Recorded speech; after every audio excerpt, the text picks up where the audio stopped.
She arrived with a trunk full of hope and a name she thought was about to change. Evelyn Harper had spent 4 months writing letters to a man named Gerald Pratt, careful, measured letters about her cooking and her temperament and how she had always wanted land beneath her feet instead of city cobblestones.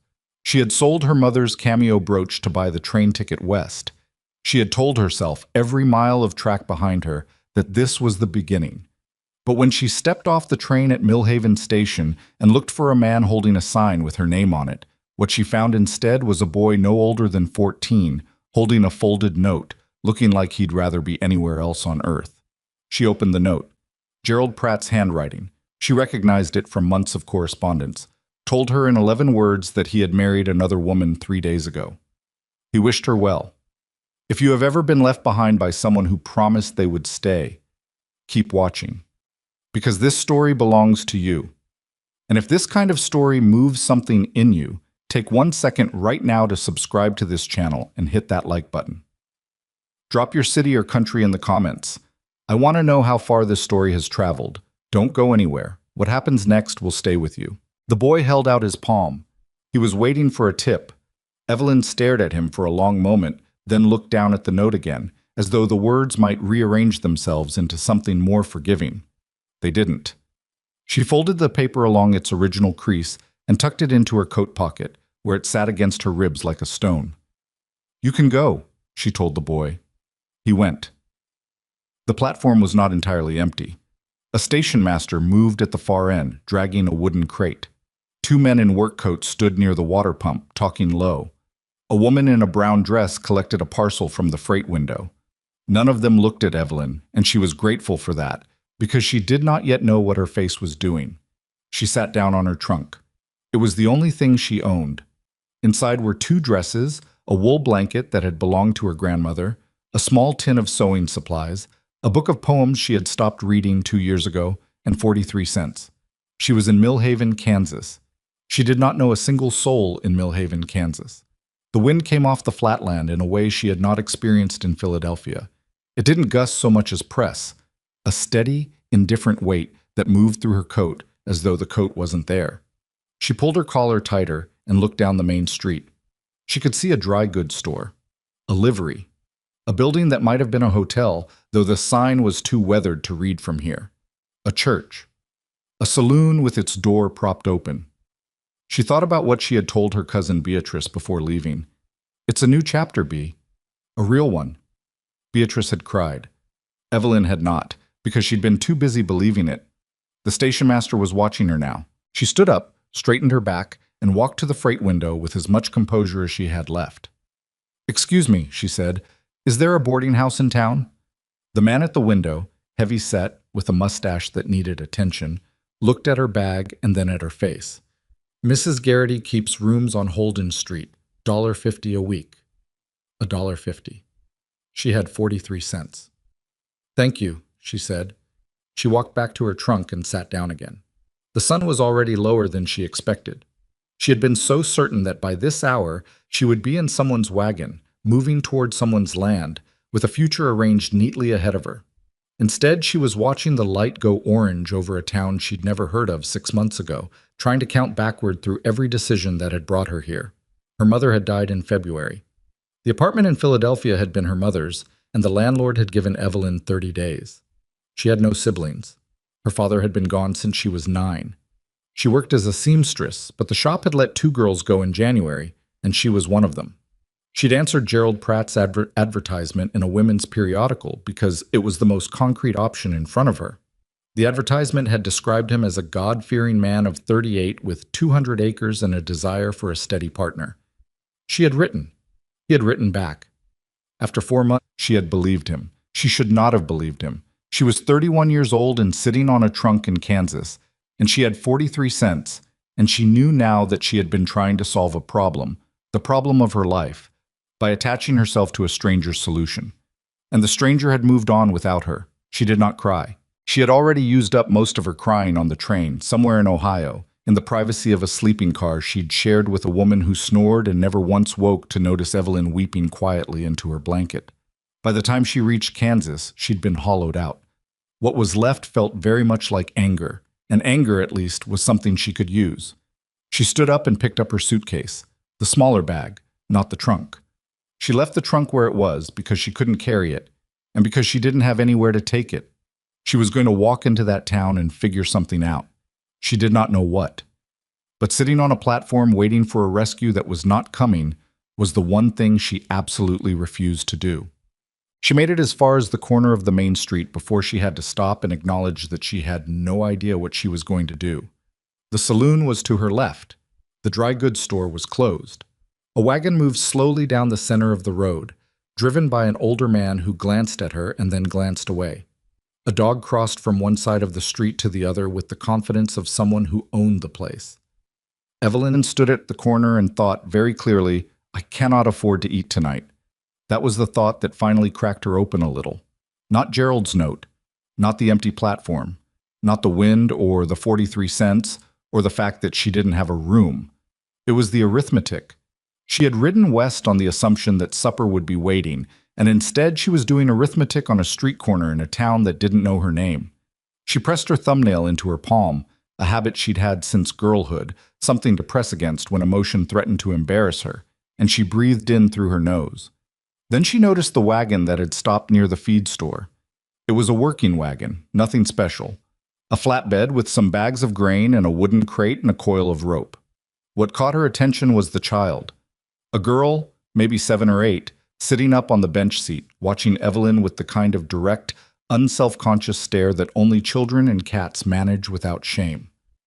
The girl had dark hair coming loose from 2 braids and a smear of something on her left cheek, and she was eating a biscuit that looked better than anything Evelyn had eaten since Missouri. Their eyes met. The girl did not look away. She tilted her head slightly, still chewing, and then held out the second half of her biscuit. Evelyn almost laughed. It caught in her throat and came out as something between a breath and a sound she couldn't name. Maisie. The man's voice came from inside the feed store. Low, tired, the voice of someone who'd said that name 1,000 times. Don't bother people. I'm not bothering, the girl said, without taking her eyes off Evelyn. She looks hungry. The man appeared in the doorway. He was perhaps 35, lean in the way working men get lean, with dark eyes and a jaw that needed shaving 3 days ago. He looked at Evelyn the way the station master had, taking inventory, but less obviously. She bother you? He asked. No, Evelyn said. She offered me a biscuit. Something shifted in his expression. Not quite a smile, but the shadow of one. She does that. He came down the single step from the feed store. You just come in on the afternoon train? There was no point in lying. Half the town had probably seen her sitting on her trunk. Yes. He waited, and when she didn't say more, he didn't push. He just looked at her with those dark eyes, and then looked at his daughter, and then looked at Evelyn's bag. You got somewhere to be? He asked. It was a plain question. He asked it without pity, which she appreciated more than she could have explained. Not yet, she said. He nodded slowly, like this was information he was filing somewhere. Then he said, My name's Caleb Dawson. I've got a ranch about 3 miles east. I was just about to head back. He paused. I'm not offering charity. My daughter's been eating cold biscuits for supper 3 nights running, and I've got a stove that works if someone knows how to use it. Evelyn looked at him. She looked at the girl who had finished the biscuit and was now watching this exchange with keen, bright interest. I know how to use a stove, Evelyn said. Then get in, he said, if you want. It was not a romantic offer. It was not even particularly warm. It was practical in the way everything about this man seemed to be practical, economical, straight, and entirely undecorated with sentiment. Later, Evelyn would think about that moment and understand that it was exactly the kind of offer she had needed. Not a rescue, just an opening. She picked up her bag and climbed into the wagon. Maisie talked for all 3 miles. She talked about the ranch's 2 horses, one named Barley, one named Captain, and Captain was the better one, but Barley didn't know that. She talked about the cat that lived in the barn and had no name because her father said you shouldn't name cats because they'd only leave. She talked about her teacher, Miss Perkins, who was very strict about handwriting but had a nice laugh. She talked about a boy at school named Tommy Garrett, who had thrown a frog at her and she'd thrown it back. And Miss Perkins had been upset with both of them, but more with Tommy because he'd started it, and also because the frog got away and she wasn't sure if it was all right. Caleb said almost nothing. He drove the wagon with his eyes on the road and the particular stillness of a man who'd made his peace with his daughter's monologue. Evelyn answered Maisie's questions when they came. Yes, she was from back east. Yes, she'd been on a train for a long time. No, she'd never seen the Kansas plains before today. Yes, she thought Captain sounded like a good name for a horse. At some point, Maisie reached over and took Evelyn's hand, apparently without any premeditation, just because it was there. She held it for the rest of the ride. Evelyn looked at Caleb. He was watching the road. She looked down at the small hand wrapped around hers and felt something she hadn't felt in so long she'd nearly forgotten what to call it. Safe. Just for a moment. Just that. The ranch was not what she'd imagined from Gerald Pratt's letters. Gerald had described his property in generous terms. A well-built house, solid outbuildings, good land. The Dawson Ranch was solid in the way things that have weathered hard use are solid. Sturdy enough to stand, rough enough to show every hard winter it had survived. The fence needed work on the east side. The porch had a soft board near the door. The garden, what had been a garden, was mostly overtaken now, and she could see the ghost of careful planting beneath the weeds, the evidence of someone who had once tended it. His wife. She knew before she asked. Caleb brought her bag inside without ceremony and showed her where the kitchen was, where the water pump was, where the woodpile was. He did not show her around the rest of the house. He went back out to the barn. Maisie showed her the rest. The house was not dirty, exactly, but it had the quiet disorder of a place where the person who had organized it was gone, and the people who remained were managing without her. Dishes stacked in a pattern that made sense if you were tall enough to reach the shelf. Clothing mended with the patient incompetence of a man who knew seams were supposed to hold, but wasn't sure how to make them. A pair of small boots by the door with the laces knotted too tight, which meant Maisie had tied them herself and done it the way children do when no one teaches them differently. Evelyn found flour. She found salt pork.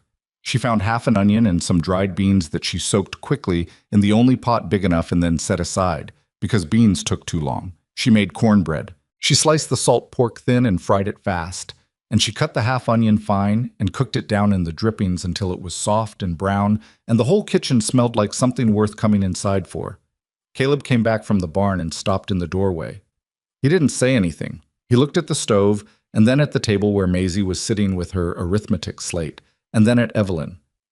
"Sit down," she said, because she needed to say something, and that seemed like the right thing. He sat down. Supper was not elegant. The cornbread was slightly too dense. She hadn't judged the heat of the stove correctly yet, and the salt pork was just barely the right side of tough. But Maisie ate with the focused pleasure of someone who had been waiting for this without knowing it, scraping her plate twice. Caleb ate without comment, but he ate everything, which told her more than comment would have.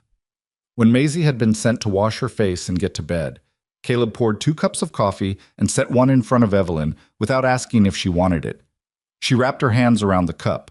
Outside, the wind was picking up, rattling the window in its frame. "You going to tell me what happened?" he asked. She looked at him across the table. She was tired enough that she didn't want to perform anything. She was tired enough that the truth seemed easier than any other option. "I came here to marry a man named Gerald Pratt," she said. "He sent for me. We wrote letters for 4 months. I sold what I had to buy the ticket." She looked at her coffee cup.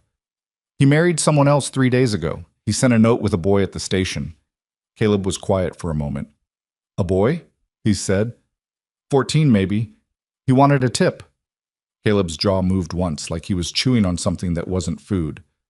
"Pratt," he said. "Gerald Pratt. He's got a place about 10 miles south." "Yes. I know him." He said it without elaboration. Evelyn waited. "He does things that way," Caleb said finally. "The easy way." She supposed that was generous of him, not to say more. "I don't have anywhere to go," she said. She put it plainly, without apology and without drama, because she was past both. "I don't have money for a room. I don't have family here. I have a trunk at the station and 43 cents, and I can cook and sew, and I'm not afraid of hard work." He looked at her steadily. "I'm not looking for a wife," he said. It came out flat and final, but not unkind. "I want to be clear about that. I'm not offering to be one," she said, just as flat. "I'm offering to work. For room and board until I can figure out what comes next." He turned his coffee cup in his hands, thinking. There's a small room off the back, he said. It's not much, it's been storage mostly. I've slept in smaller. People in town will talk. People in town already watched me sit on my trunk for an hour, she said. They can talk about that instead. Something crossed his face, that almost smile again, there and then gone. One night, he said, we'll talk more in the morning. One night, she thought. All right. She washed the dishes before she went to bed because she was not a guest. Guests waited to be served. She was something else, something without a clean name yet, but she knew the difference between the two, and the difference mattered to her. The morning told her things the evening hadn't. She was awake before the sky was properly light, old habit from years of early opening shops and morning shifts. She built the fire back up in the stove, she'd banked it before bed, and started coffee, and went out to the pump to get water, and noticed, while she was outside in the cold quiet, that the east fence was in worse shape than she'd seen from the wagon. 3 posts leaning badly, and a section of wire that had come down entirely and been propped against the post with a rock. She noticed other things. The woodpile was getting low. Not critically, but she could see what critically would look like from here. The chicken coop needed a door latch because the current one was a loop of wire bent around a nail, and a determined fox would have it open in under a minute. The garden, that ghost of careful planting, had onion sets in it still, the tough kind that came back year after year, and she could see the green tips just starting to push through the dirt at the edge of the weeds. She went back inside and made porridge because it stretched further than anything else she could find in the kitchen, and because Maisie needed something hot before school. Caleb came in from the barn before she'd expected him. He stood in the doorway in his coat, looking at the stove and then at her. You didn't have to, he started. I was awake, she said. Sit down. He sat down. She noticed he didn't argue the second time she said it. Maisie came in with her hair undone and her boots already on, backwards, and sat down and started eating before she said good morning to either of them. Caleb reached over without looking and turned her bootlaces loose. Miss Perkins is doing the spelling contest today, Maisie announced between spoonfuls. I already know all the words. All of them? Caleb asked. All the ones that matter. What does that mean? It means I know the hard ones, and Tommy Garrett doesn't, and those are the ones that matter. Evelyn kept her face neutral, but it was work. After Maisie had gone, running because she ran everywhere, Caleb poured a second cup of coffee and sat back down at the table with it. He looked at Evelyn in that direct, assessing way he had. The room is yours, he said, for now, until you've got a better option. She looked at him. I saw the fence, she said. He blinked. The east section. The wire's down. And the chicken coop needs a proper latch before something gets in. He was quiet for a moment. I've been meaning to get to the fence. I can't fix fence wire, she said, but I can tell you where the problems are. And I noticed you've got onion sets coming up under the weeds in the garden. My wife planted those, he said, 3 years ago. The air in the kitchen changed very slightly, the way it does when something real is said out loud. They kept coming back, he said. I don't know why I never pulled them. Because they're good onions, Evelyn said simply, without turning it into anything more than what it was. He looked at his coffee cup. Clara, he said. Her name was Clara. She died 2 winters back. Fever. Evelyn didn't say she was sorry. It seemed too thin for 2 winters of managing alone with a child and a ranch. She said, she kept a good garden, because that was true and she meant it, and he seemed to understand that she was paying attention to what he'd actually told her. He nodded once, slow. The room is yours, he said again. Oh. The room off the back of the house was, as he had promised, not much. It had a small window that faced south and got afternoon light, a narrow bed with a ticking mattress that sagged in the middle and smelled of dust, a crate that served as a dresser, no mirror, no hook for hanging clothes, though there was a nail in the wall where a hook had once been. Evelyn stood in the doorway of it and thought, I have had worse. Which was true. The rooming house in Philadelphia, after her mother died, had given her a room with a window that looked directly into the neighboring wall, and she'd been able to hear everything through the plaster. She brought her trunk in from the station that afternoon, after walking to town and arranging with the station master to hold it for a wagon pickup. Caleb brought it home without asking why she wanted it and without making her explain herself, which she registered as a point in his favor. She unpacked her grandmother's blanket and put it on the bed. She hung her second dress from the nail in the wall. She set the tin of sewing supplies on the crate and put the book of poems on top of the tin and stood back and looked at the room. It looked like hers. That was unexpected. That was an unexpected feeling. She stood with it for a moment and then went back to the kitchen to start supper, because feeling things was fine, but supper still needed cooking. That first week had a particular quality to it that Evelyn recognized from other hard transitions, the quality of being too busy to properly feel any of it. She helped Maisie with her readings before school in the mornings, because Maisie was strong at figures and uneven at letters, and did not like admitting weakness, but would tolerate being helped if it was framed as something other than help. She reorganized the pantry so that the things used most were at the front. She mended 4 shirts, a pair of work trousers, and a coat sleeve that had parted at the elbow. She scrubbed the kitchen floor on her hands and knees and discovered, underneath the year's accumulation, that it was actually a good floor, solid pine planks, still true. She went to bed tired each night and slept heavily and woke before dawn each morning, and there was something in that rhythm that steadied her, the way hard repetition can steady you when nothing else will. On the 4th day, Maisie came home from school and said, without preamble, "Mrs. Hollis told her husband you're living here, and he told my father at the feed store that it doesn't look right." Caleb, who was washing his hands at the basin, did not look up. "And what did you tell Mrs. Hollis?" Evelyn asked. Maisie considered this. "I told her you make better cornbread than her, and she should worry about her own house." Evelyn pressed her lips together. That wasn't very kind. She wasn't being kind either. This was true. Evelyn looked at Caleb. He was drying his hands with a rag and his expression was carefully neutral. "People will talk," he said, echoing what he'd told her that first night. "I know," she said. "You'll have to decide if that matters to you." She thought about the trunk, the train, the 11 words in Gerald Pratt's handwriting, the 43 cents. "What people say about me," she said, "doesn't change what I know about myself." He looked at her for a long moment. "All right," he said, and that was all. She was in the garden on the 9th day, pulling weeds from around those persistent onion sets, when she heard a horse coming up the road fast. Too fast for a working pace. She sat back on her heels and watched the rider, and something in the speed of him made her stomach tighten before she knew why. She recognized the horse before the man. A gray with a white blaze. She'd seen it once, in a drawing in a letter, sketched in the margin by way of introduction. This is Soldier. He is very disagreeable, but very fast. Gerald Pratt. He pulled up at the fence, and she stood up slowly, trowel still in her hand, and looked at him. He was not what she had imagined, but they never were.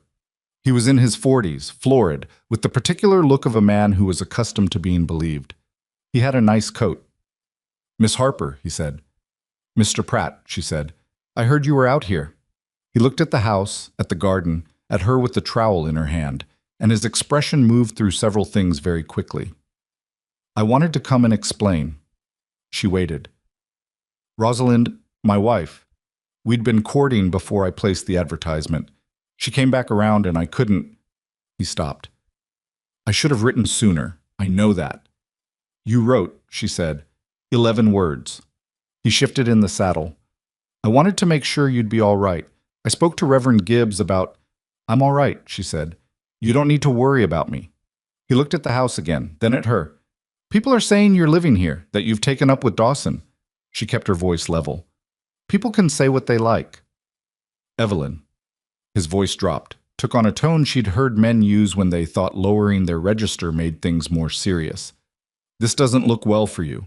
You sent me across the country with a ticket you knew was one way," she said, "and you married another woman 3 days before I arrived. What looked well hasn't had much to do with my situation since then." His face reddened. "There's a stage going back east in 2 weeks," he said. "I'd pay the fare. Out of consideration."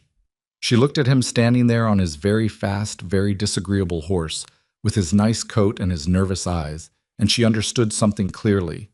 He wanted her gone. Not out of consideration. He wanted her gone because her presence here was a loose thread, and Gerald Pratt did not like loose threads. "Thank you," she said politely. I'll let you know." She turned back to the garden and went back to pulling weeds. He sat there for another moment.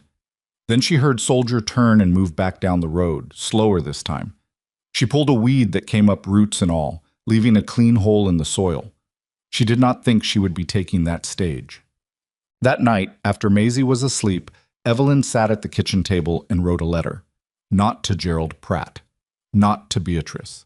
She wrote it to no one, the way she sometimes did when she needed to understand what she actually thought about something, setting the words down plain, without an audience, to see what they looked like. She wrote, "I don't know what I am here. I am not a wife, and not quite a housekeeper, and not a guest. I am something without a name, and the name doesn't matter as much as I thought it would. Maisie can read all her spelling words now. The garden has good onions in it. I fixed the chicken coop latch today with a proper bolt I found in the shed. A fox tried for the hens last night and didn't get them." She folded the letter and held it, and then opened the stove door and put it in the fire. She did not need to keep it. She just needed to know what it said. Outside, the Kansas wind was doing its steady, indifferent work against the walls of the house. And the house was holding, the way things that have weathered enough hard years learn to hold. And Evelyn Harper, who had arrived on this land with 43 cents and a broken arrangement and a heart she was still trying to understand, sat at the kitchen table and listened to it, and felt, not happiness exactly, and not certainty, but something that might, given enough time and enough honest work, become both. She blew out the lamp and went to bed. The fox came back on a Tuesday. Evelyn heard it before she saw it, a low commotion from the direction of the coop just after 4 in the morning, the hens doing that particular panicked thing they did when something was wrong.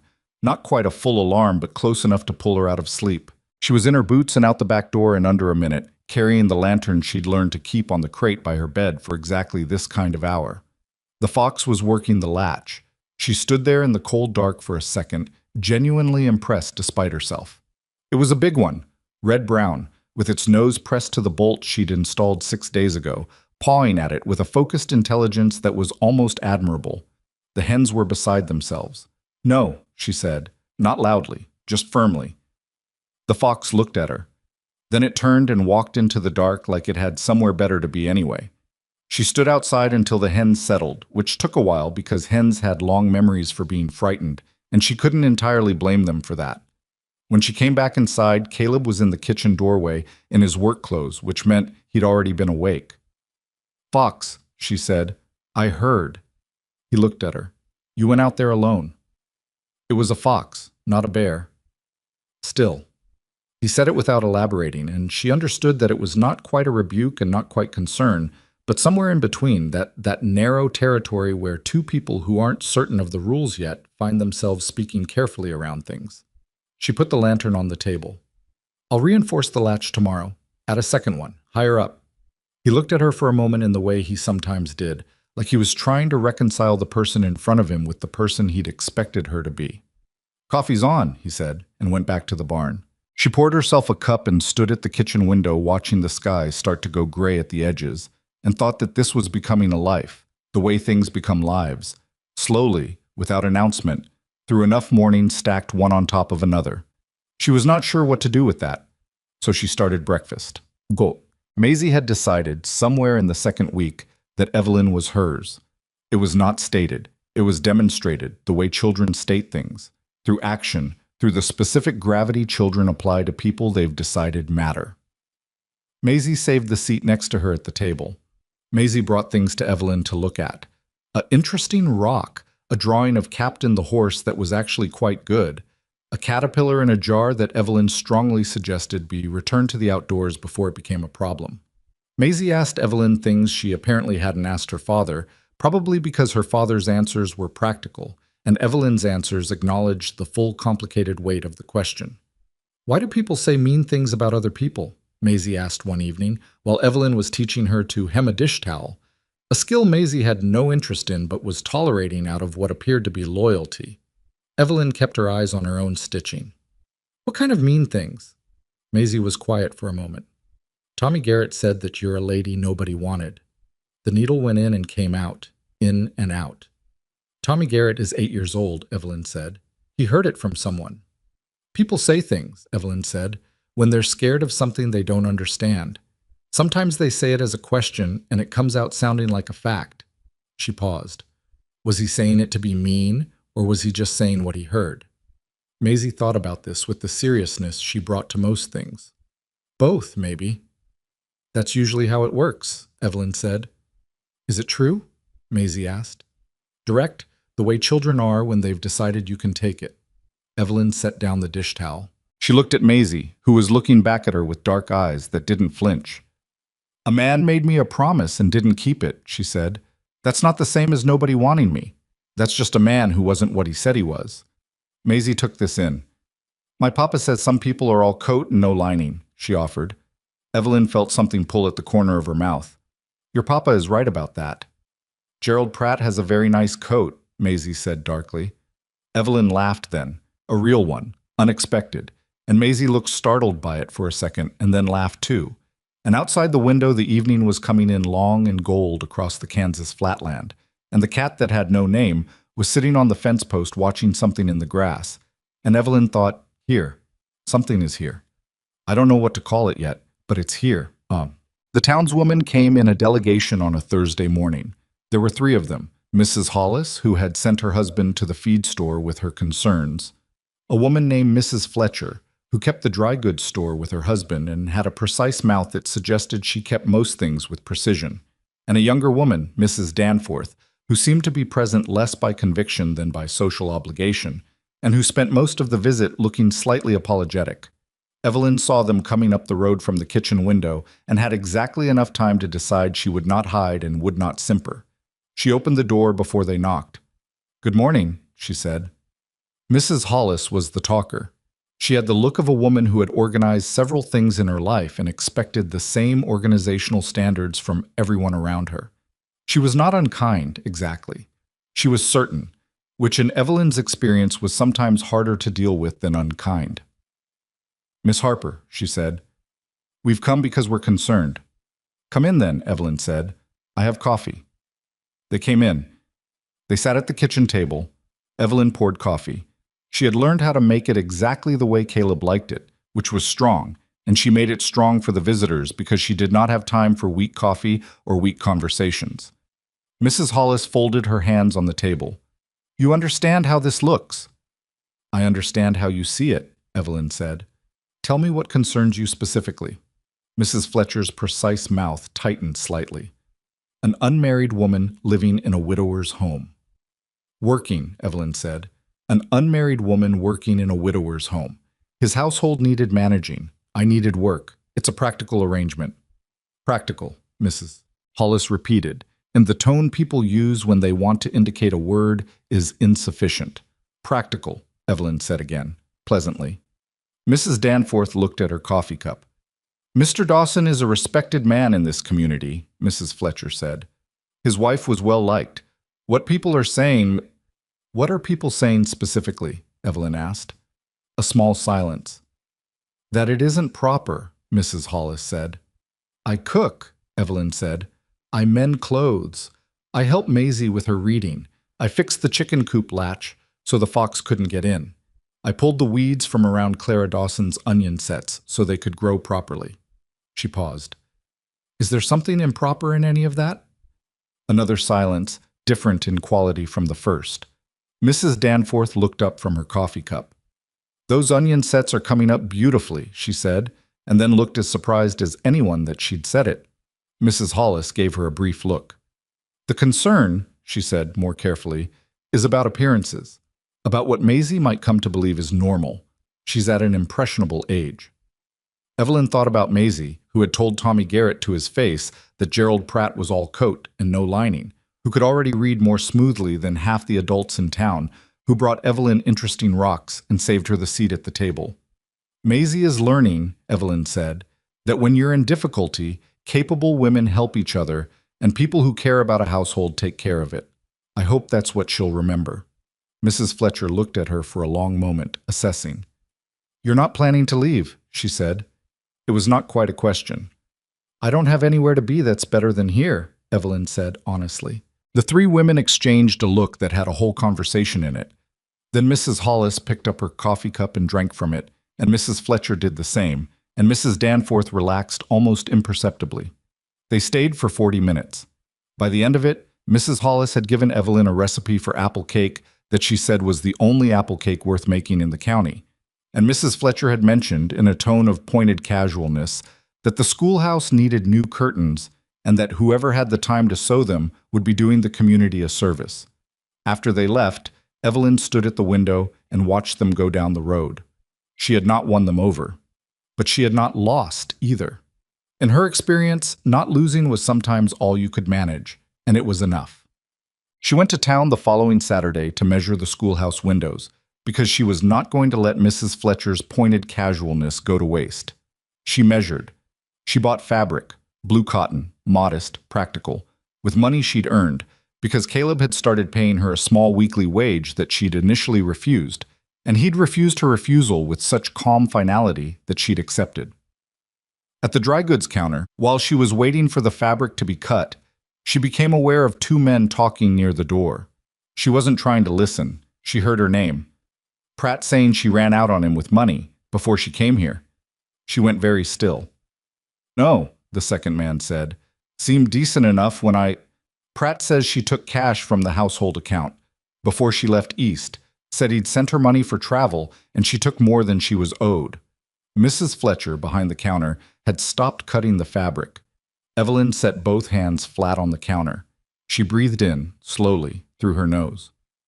"How much fabric did you say?" Mrs. Fletcher asked her quietly. 3 yards, Evelyn said. Her voice came out even. She was grateful for that. She paid. She took her package. She walked out of the store. She stood on the boardwalk outside and looked at the street and thought about Gerald Pratt on his fast gray horse with his nice coat telling her she should take the stage east out of consideration. She understood now what kind of consideration it was. He wasn't worried about her well-being. He was covering himself. He told a story about her before she could tell one about him, and he'd made it a money story, the kind that was simple and ugly and easy to believe because everybody understood money and nobody liked a thief. She stood there until her breathing was regular. Then she walked back to the wagon, put the fabric in, and drove home. Caleb was fixing the fence when she got back. She could see him out on the east side, working the wire with a pair of pliers, his back to her. She unhitched the horse and put the fabric inside and then walked out to where he was. He looked up. She told him. She told him plainly, without decoration, what she'd heard at the dry goods store. She watched his face while she spoke. He didn't interrupt. He didn't look away from her. When she finished, he put the pliers down on the fence post and looked at the horizon for a moment. "Is it true?" he asked. It was the right question. It was the only question, and she was glad he asked it straight. "No," she said. "All right," he said. She waited. "That's all?" "I've known Gerald Pratt for 6 years," Caleb said. "I know what kind of man he is." He picked the pliers back up. "I also know what kind of woman you are. 3 weeks isn't 6 years, but some things you can see clearly enough." He turned back to the fence wire. "Did anyone believe him?" "I don't know yet," she said. "Mrs. Fletcher heard it." "Lydia Fletcher has good judgment," he said. "She'll work it out." Evelyn stood there in the wind, looking at the side of his face. "You're not worried," she said. He glanced at her. "I didn't say that. I said I know what kind of woman you are." He paused. "Worrying about what Pratt's saying and knowing who you are, those can both be true at the same time." She looked at the fence he was repairing, the wire running taut and true between the posts. "Thank you," she said. "Don't thank me for believing you," he said. "That's just basic sense." She walked back to the house and stood in the kitchen for a minute before she did anything else because something in her chest was doing something complicated, and she needed a moment with it before she went back to work. The rumor moved through Millhaven the way rumors do in small places. Not quickly, exactly, but thoroughly. By the following week, she could feel it in the quality of certain silences when she came into the general store. A longer pause before a greeting. An eye that slid away. Mrs. Hollis stopped her on the street and said, low and direct, "I've heard what's being said. I don't believe it." Evelyn looked at her. "Why not?" "Because a thief doesn't fix chicken coops," Mrs. Hollis said, with a pragmatism Evelyn found unexpectedly touching. But not everyone was Mrs. Hollis. The Reverend's wife made a point of crossing the street. Two women she'd been starting to know at the market stopped their conversation when she approached and picked it back up in a different direction.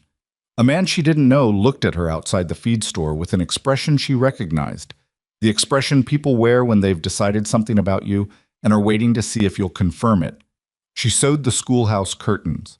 She hung them herself, standing on a ladder in the empty classroom on a Friday afternoon, and they fit the windows cleanly and they were the right blue. She came home and found Maisie sitting on the porch steps, elbows on her knees, mouth set. "What happened?" Evelyn asked. "Miss Perkins said I had to be a monitor at recess instead of playing because Tommy Garrett told her I pushed him," Maisie said. "I didn't push him. I told him to take back what he said and he said no, and I took his hat." Evelyn sat down on the step beside her. "What did he say that you wanted him to take back?" Maisie's jaw was tight. "He said you stole money from Mr. Pratt." The afternoon light was long and dusty on the road. "And you took his hat," Evelyn said. "I gave it back," Maisie said, with dignity. "After Miss Perkins said I had to." Evelyn looked at the road. She thought about the right thing to say, which was not always the first thing you wanted to say. "You know you shouldn't take people's hats," she said. "I know," Maisie said, "but I'm glad you stood up for what you thought was true." Maisie looked at her sideways. "Did you steal money from Mr. Pratt?" "No," Evelyn said.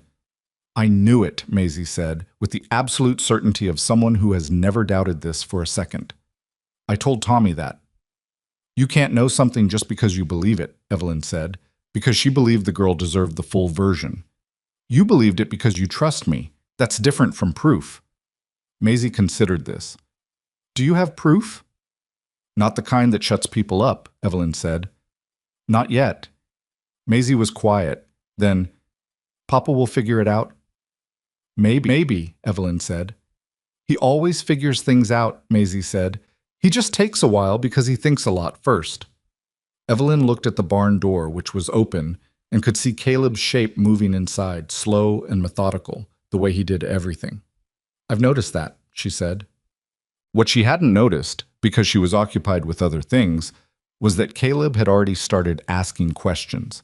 She found out from the station master, of all people, a man named Eli Croft, who had apparently decided she was worth talking to, maybe because she'd treated him decently that first terrible day on the platform, or maybe just because he had information he thought she should have. He stopped her wagon on a Wednesday morning when she was coming back from town. "Miss Harper," he said, "you know Caleb Dawson's been down at my station?" She pulled up the reins. "I didn't know that." "Came by Monday, looking at the arrival records from the week you came in." He worked something in his cheek. "And the week before, when you were still back east." She understood what that meant. The freight and passenger records would show when she'd arrived, where she'd come from, what she'd brought with her. It would show to anyone who cared to look carefully enough that she had arrived with one trunk and a small bag and nothing else. "Did he find anything useful?" she asked.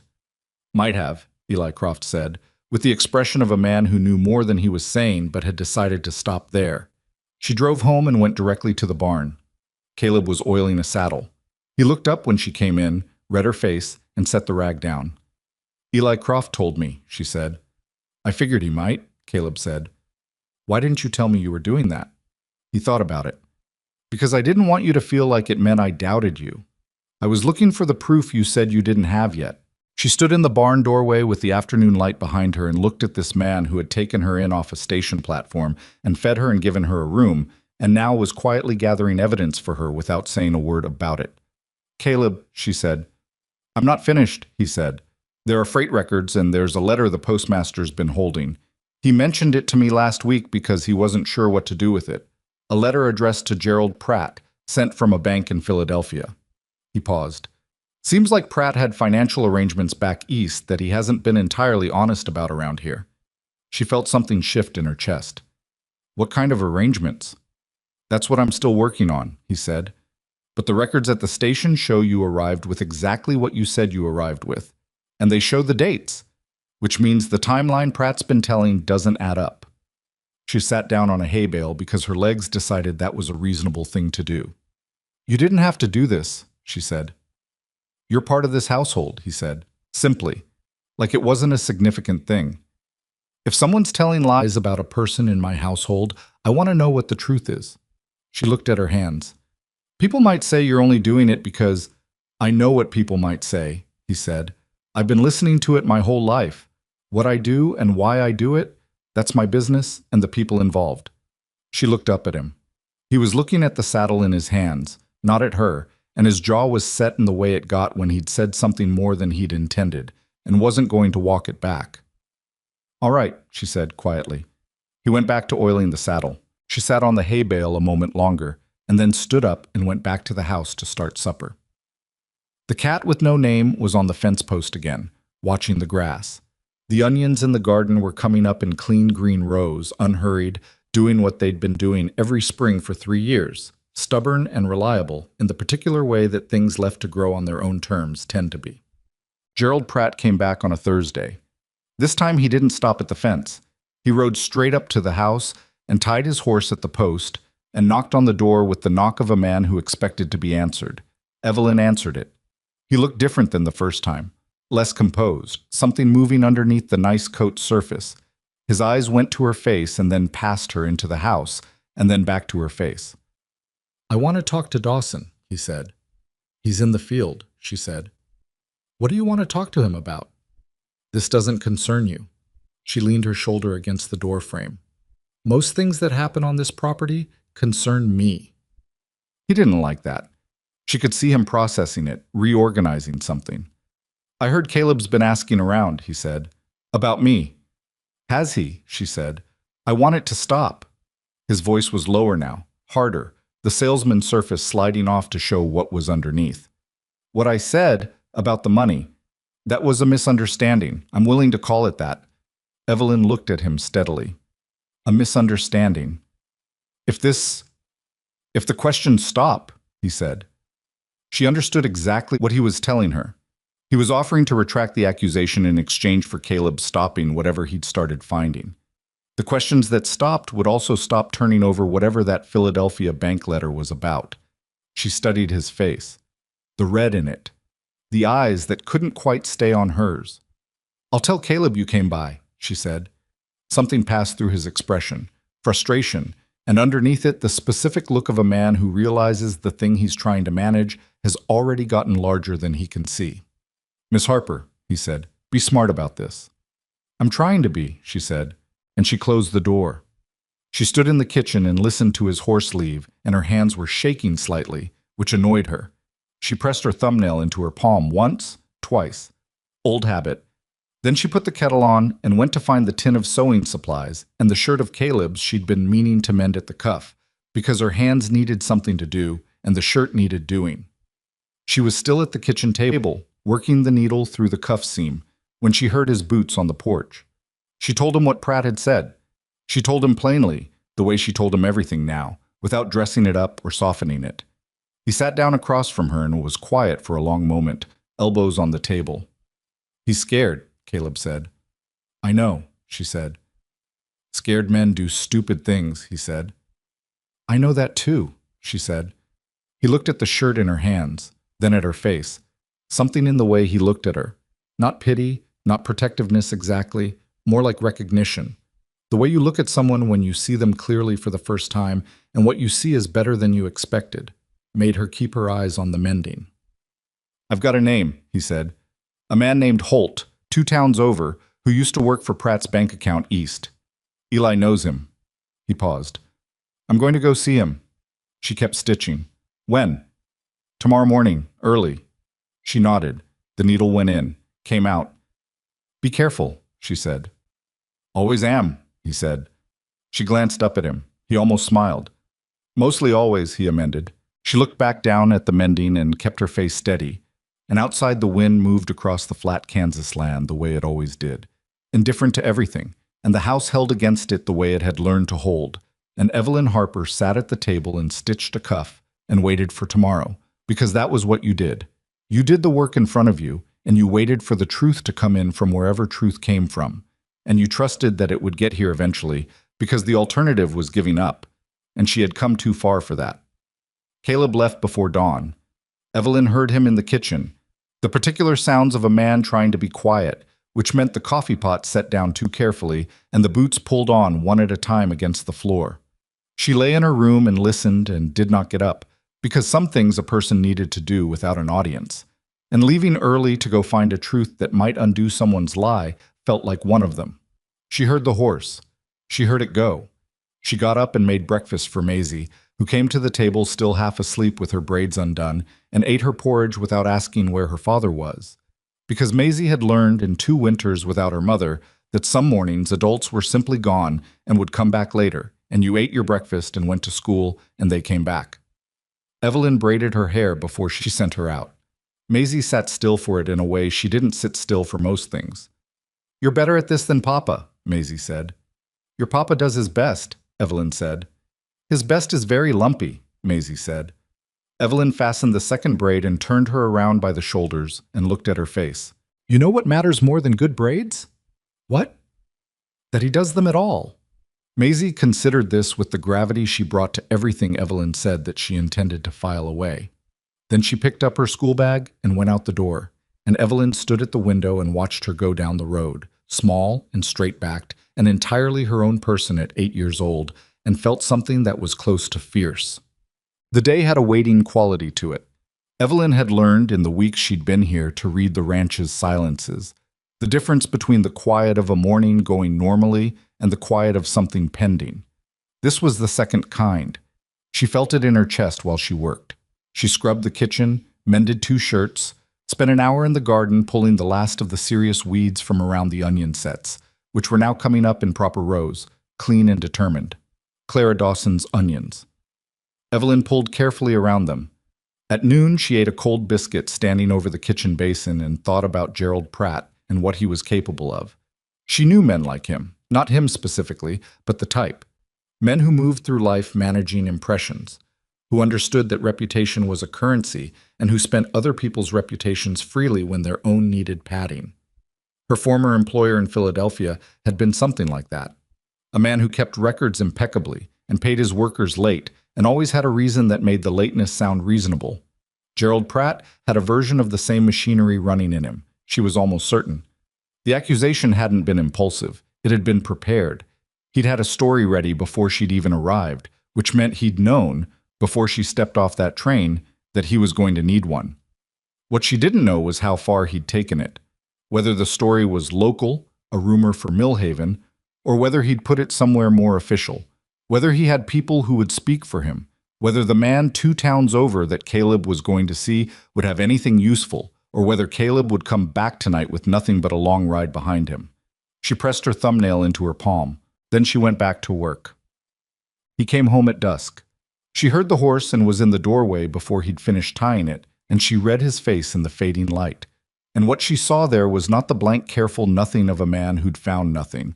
It was something else. A held tension, the face of a man who'd found more than he expected and was still working out what to do with it. "Come inside," she said. He came inside. He sat at the table. She poured coffee without asking and put it in front of him and sat down across from him and waited. "The man's name is Holt," Caleb said. "Warren Holt. He worked in the accounts office of a land bank in Wichita, the bank that held Pratt's primary account before he moved operations." He wrapped both hands around the coffee cup. "He left that job 14 months ago. He didn't leave voluntarily." Evelyn kept her eyes on his face. "He says Pratt was moving money between accounts in a way that didn't match the paperwork. Land purchases that were recorded at one price and completed at another, with the difference going somewhere that wasn't in the ledger. Small enough, each time, that it took Holt 18 months to piece it together." Caleb looked at his coffee. When he brought it to the manager went to Pratt, and 2 days later Holt was let go for reasons that didn't hold water. "Pratt bought the manager," Evelyn said. "Or scared him, one of those." Caleb's jaw worked. "The point is Holt's got records, copies he made before he left. He's been holding on to them because he didn't know what to do with them, and he was afraid of what Pratt might do if he used them." Evelyn sat with this for a moment. "Pratt's been running a land scheme. Looks that way. And he needed money to keep it clean, to fill gaps when the timing didn't work out." He looked up at her. "Holt says there was money that moved through Pratt's account around the time he was corresponding with you. Money from East." She understood what that meant before he finished. "He wasn't sending me travel funds," she said. "He was moving his own money through the arrangement, using the correspondence as a cover for a transfer." "Holt thinks so." He can't prove all of it, but he's got enough to make the question loud. She sat back in her chair. It was almost elegant in a corrupt way. Gerald Pratt had placed the advertisement, corresponded with her for 4 months, sent money east, not for her, or not only for her. And when his actual bride prospect came back around and he no longer needed Evelyn, he'd closed the arrangement and pointed at her. She was perfect for it, a stranger with no connections here, no history, no one to speak for her. If the money question ever surfaced, she was already present as an explanation. "He set me up before I even arrived," she said. "Before you bought your ticket," Caleb said. The kitchen was very quiet. Outside, the first real dark of evening was settling over the land. "Holt will talk?" she asked. "He's scared," Caleb said. "But he's been sitting on this for over a year and it's wearing on him. I think if someone pushed from the right direction, he'd move." He paused. "There's also the station records. Eli Croft's already got them organized. Dates, what you arrived with, the freight manifest. It shows you came in with 1 trunk and a bag, nothing more, which blows a hole in the story about stolen funds." "That's not proof of anything except what I carried," she said. "No, but it's a start." He looked at her steadily. "I want to take this to Judge Alderman in Hayes. He's not local. He won't have a side already. I know him slightly, from a land dispute 3 years back. He's fair." Evelyn looked at her hands on the table. She thought about what going to a judge meant. It meant making this formal. It meant the story stopped being rumor and became record, which cut both ways. It could clear her name permanently, or it could cement the accusation if Pratt moved first. "If Pratt hears we're going to Hayes before we get there," she said. "I know," Caleb said. "We'd need to move quickly." "We," she said. He met her eyes. "I meant what I said. You're part of this household." She looked at him for a long moment across the kitchen table. This man who had picked her up off a station platform out of nothing more than basic human decency and a daughter who gave her biscuit to strangers, and who had ridden 2 towns over on a long, cold day to find evidence for someone he'd known less than a month. "All right," she said. "When?" "Day after tomorrow. I need 1 day to get Holt's written statement." "I'll write out what I have," she said. "The original letters, the dates, the amounts he claimed he sent." He nodded. "Keep them somewhere he can't get to." "He'd have to come through me to get to them," she said flatly. Something moved across his face. "Yes," he said. He would. She did not sleep well that night. She lay in the narrow bed with her grandmother's blanket pulled up and went over the timeline again and again, the way you go over something when you're trying to find the hole before someone else does. The letters were in the tin with her sewing supplies, all of them, 4 months of careful correspondence. Gerald's handwriting on one side and her own drafts on the other. She'd kept the drafts out of habit and out of a private sense that she might need them someday. She had not imagined needing them quite like this. Around midnight, she got up and moved the tin from the crate to underneath the loose floorboard she'd discovered when she scrubbed the floor on her 3rd day. Not quite a hiding place, just an irregularity she'd noted and remembered. She put the tin there and went back to bed. At some point before dawn, she slept, and when she woke, it was to the sound of Maisie already up and moving around the kitchen. She came out to find Maisie had attempted to make porridge. The attempt was sincere and the result was lumpy and slightly scorched on the bottom, but Maisie had set 3 bowls on the table and was standing over the pot with a look of intense concentration. Evelyn stood in the kitchen doorway. "I wanted to help," Maisie said, without turning around. "You did help," Evelyn said, and meant it. They ate the lumpy porridge. Caleb ate his without comment, which was its own kind of generosity. Maisie watched both of them eat and was satisfied with this in a way that made Evelyn's chest ache a little. The day Caleb went back for Holt's statement, Gerald Pratt came to town. Evelyn didn't see him arrive. She heard about it from Mrs. Danforth, who came to the ranch in the early afternoon with the transparent excuse of returning a borrowed pie dish. Evelyn had sent pie to her family 2 weeks ago, when her husband had been laid up with a bad back, and the actual purpose of telling Evelyn what was happening in town. "He came in this morning," Mrs. Danforth said, in the low, rapid voice of someone passing information they know is important. "He went to see Sheriff Beaumont." Evelyn went still. "What did he tell the sheriff?" "I don't know exactly, but the sheriff was seen going to the station to look at something, and then he came back and went into the land office." She twisted the pie dish in her hands. "My husband heard, from the man who helps at the land office, that Pratt is saying you took money that was meant to establish a joint household, that you cashed a bank draft before you left Philadelphia and kept the funds. Evelyn sat down. There's a bank draft, she said. Pratt says so. She thought hard. Gerald had sent her money, 2 separate payments, through the postal service. The first she'd used entirely for the train ticket. The second, a smaller amount, she'd used for 2 months' advance on the room in Philadelphia while she organized her things before leaving. She had receipts for the ticket.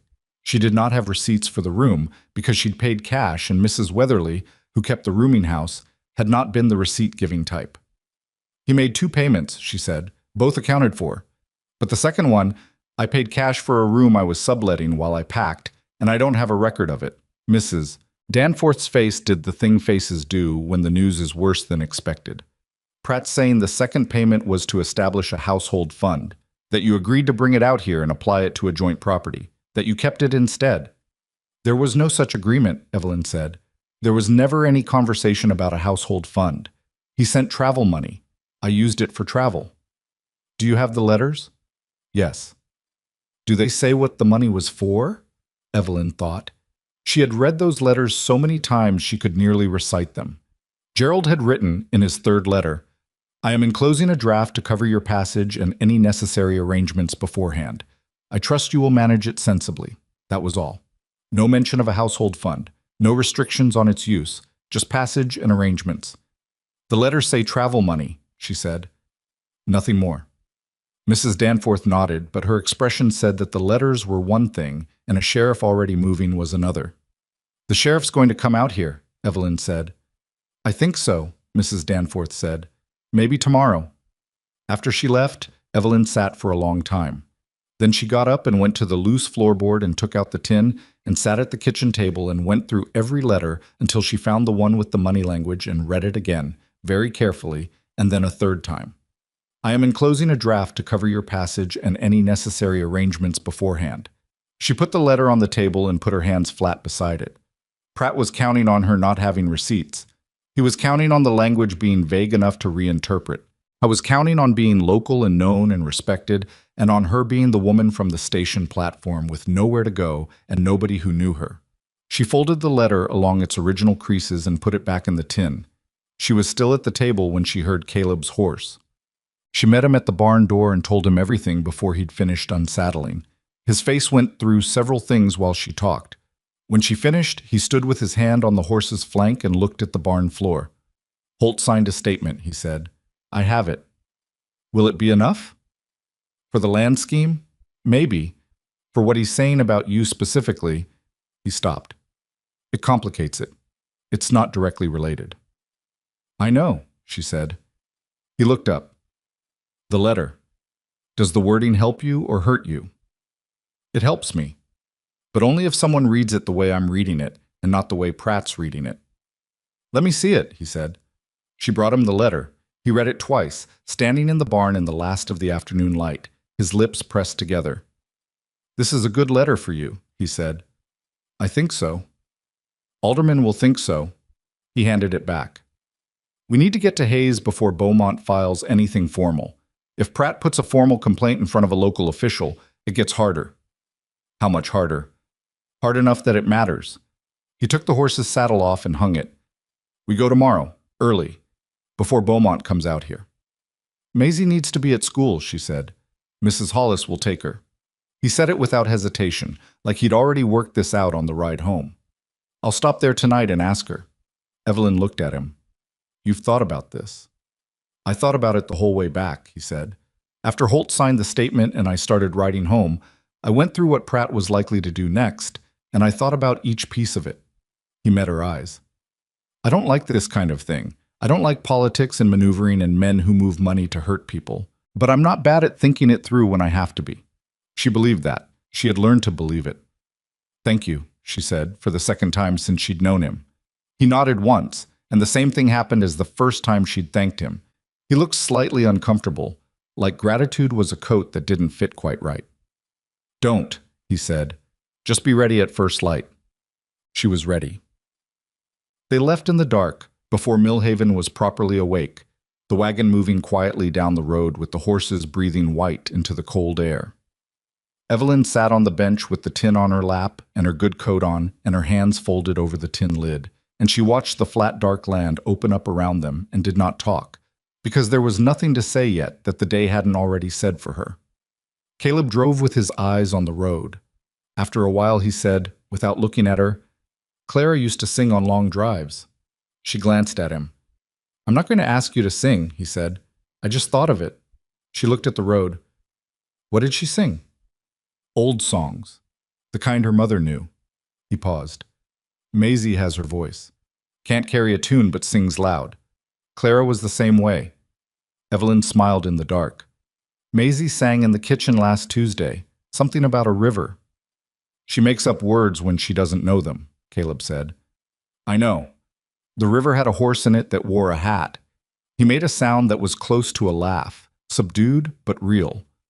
It was not a sound she'd heard from him before, and she filed it away without meaning to." They rode in silence for a while after that, but it was the kind of silence that had settled into something easier, the way silence between two people changes when they've said enough real things to each other that quiet doesn't feel like distance anymore. Judge Alderman was a compact, gray-haired man with wire-rimmed glasses and the manner of someone who had seen most of the ways human beings found to make each other's lives difficult, and was no longer surprised by any of them.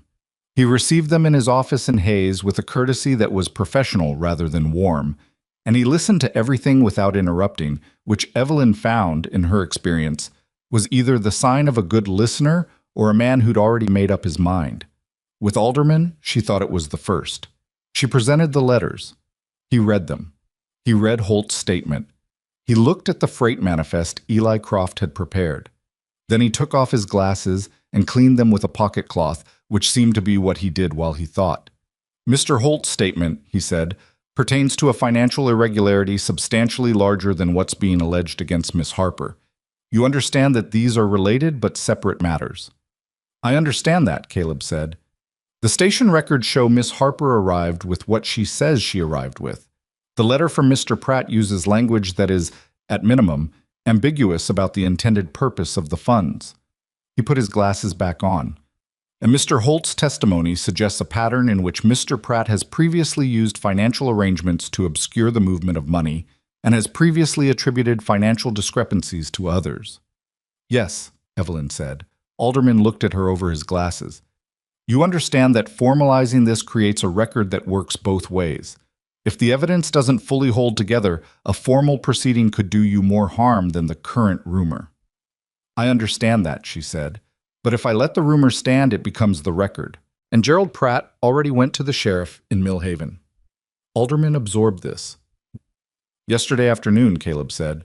"We came this morning before anything formal was filed locally." The judge looked at the papers on his desk. "I'll need Holt here in person," he said, "and I'll send a written inquiry to the Wichita Bank requesting records for the period in question. This will take time, a week, perhaps 2. He looked at Evelyn. "In the meantime, I'll send word to Sheriff Beaumont that the matter is under review by this court, which should prevent any formal local action while I gather information." Evelyn felt something loosen in her chest. Not relief, not yet, but the particular release of a thing that has been held very tightly for a long time being set down briefly. "Thank you," she said. "Don't thank me yet," Alderman said. "Thank me when it's finished." He looked at the papers again. "Mr. Pratt is known to me in a general way, not as a criminal, as a man who makes transactions." He paused. "Those are not always the same thing, but they are sometimes." They drove home in the late afternoon. The land was golden in the low light, the way Kansas went golden in that particular hour.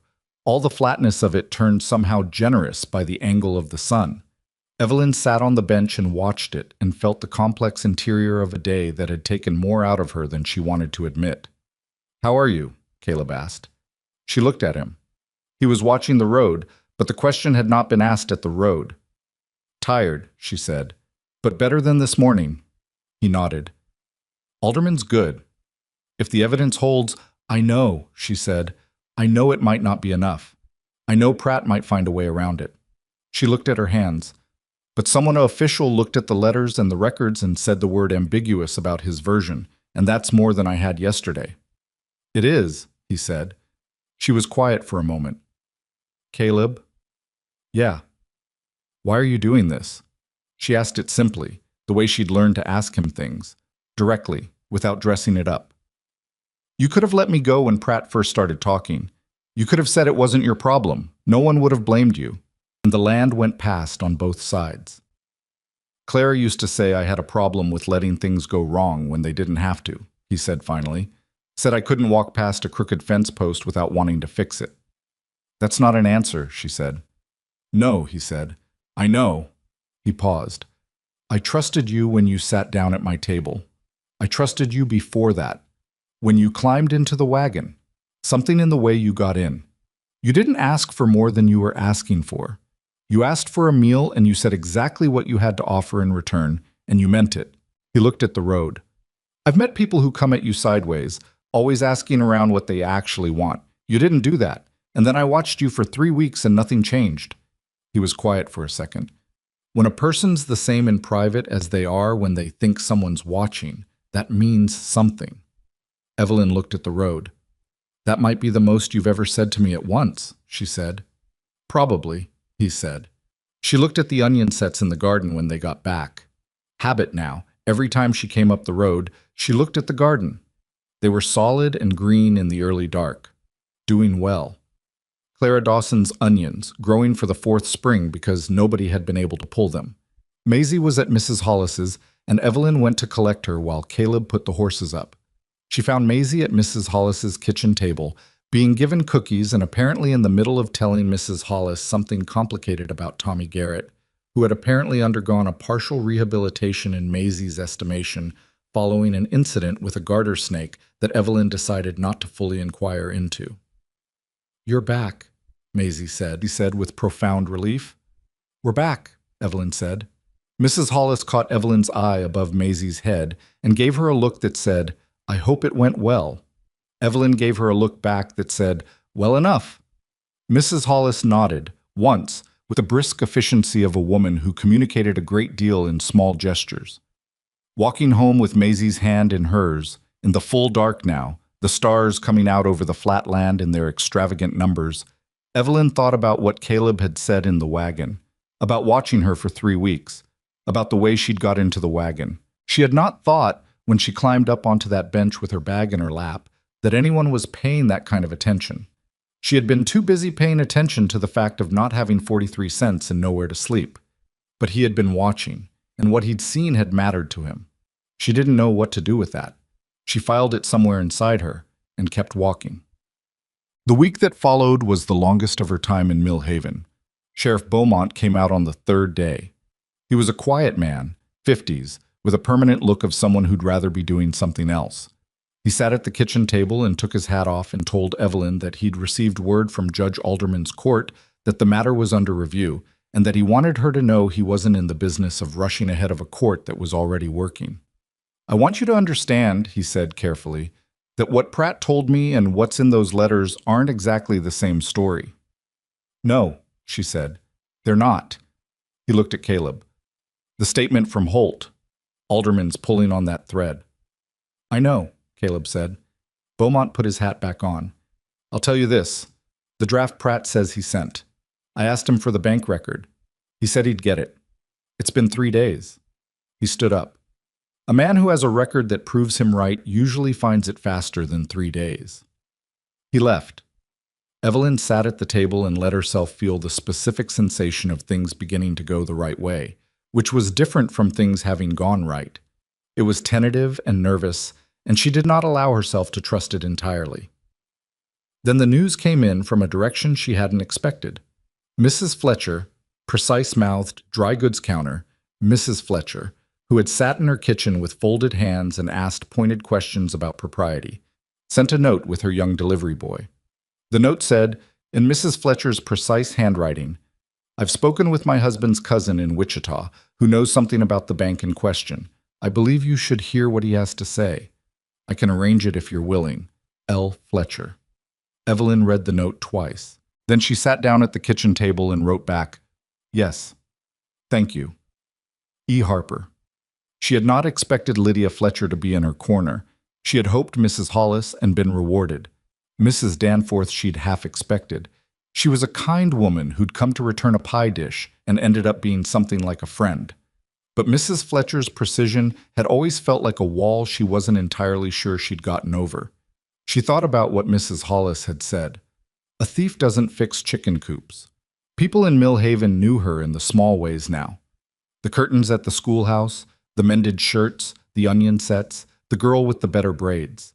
They had formed opinions from evidence rather than from Gerald Pratt's version. That was not nothing. That was, in fact, a great deal. 9 days after they'd gone to Hayes, Alderman sent word.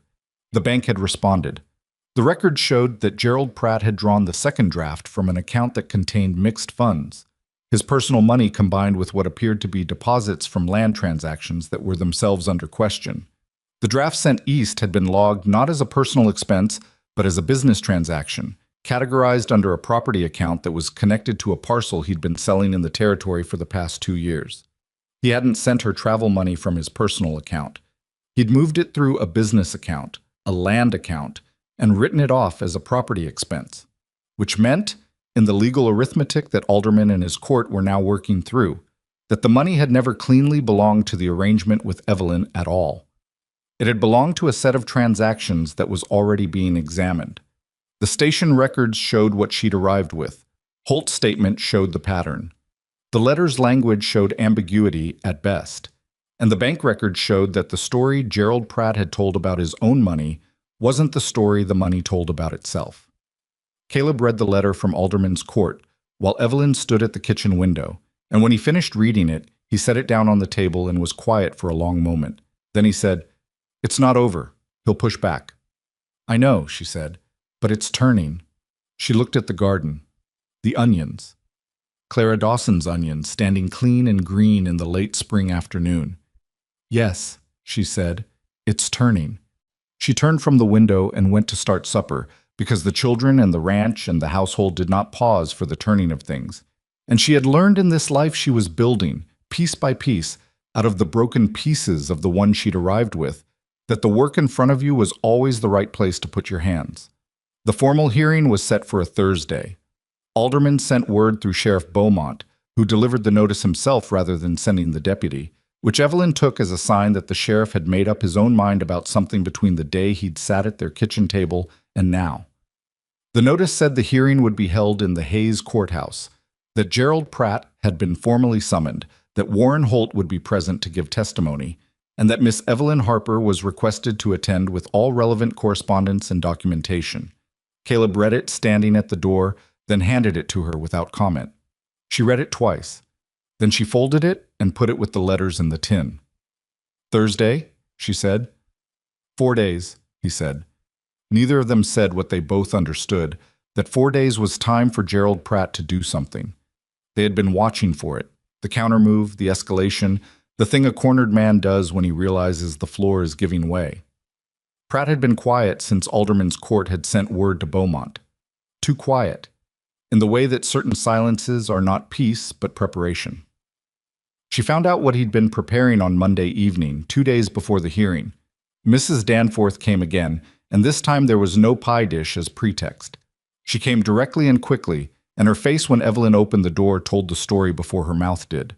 "He's been to see people," she said, stepping inside without being asked. "Pratt.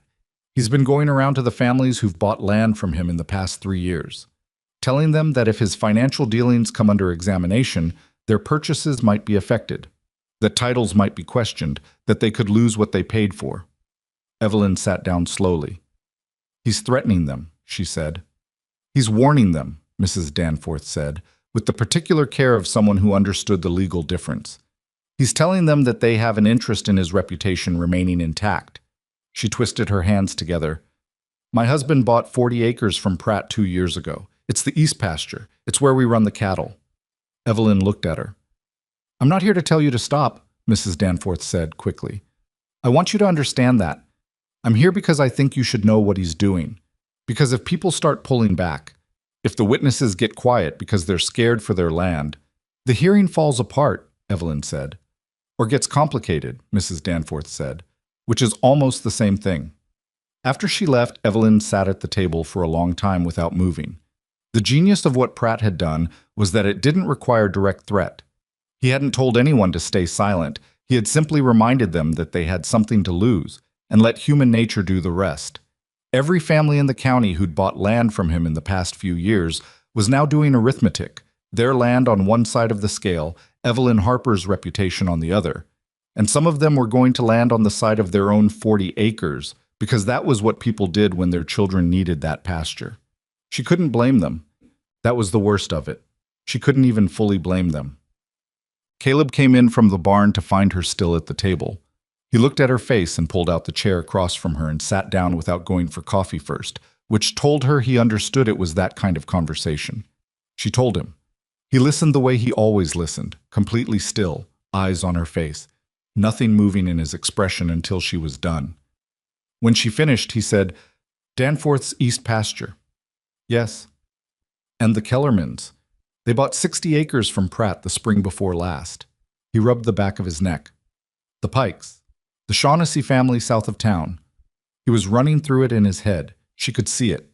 The map of who owned what and who'd bought it from whom, and who was now vulnerable to exactly the kind of quiet pressure Pratt was applying.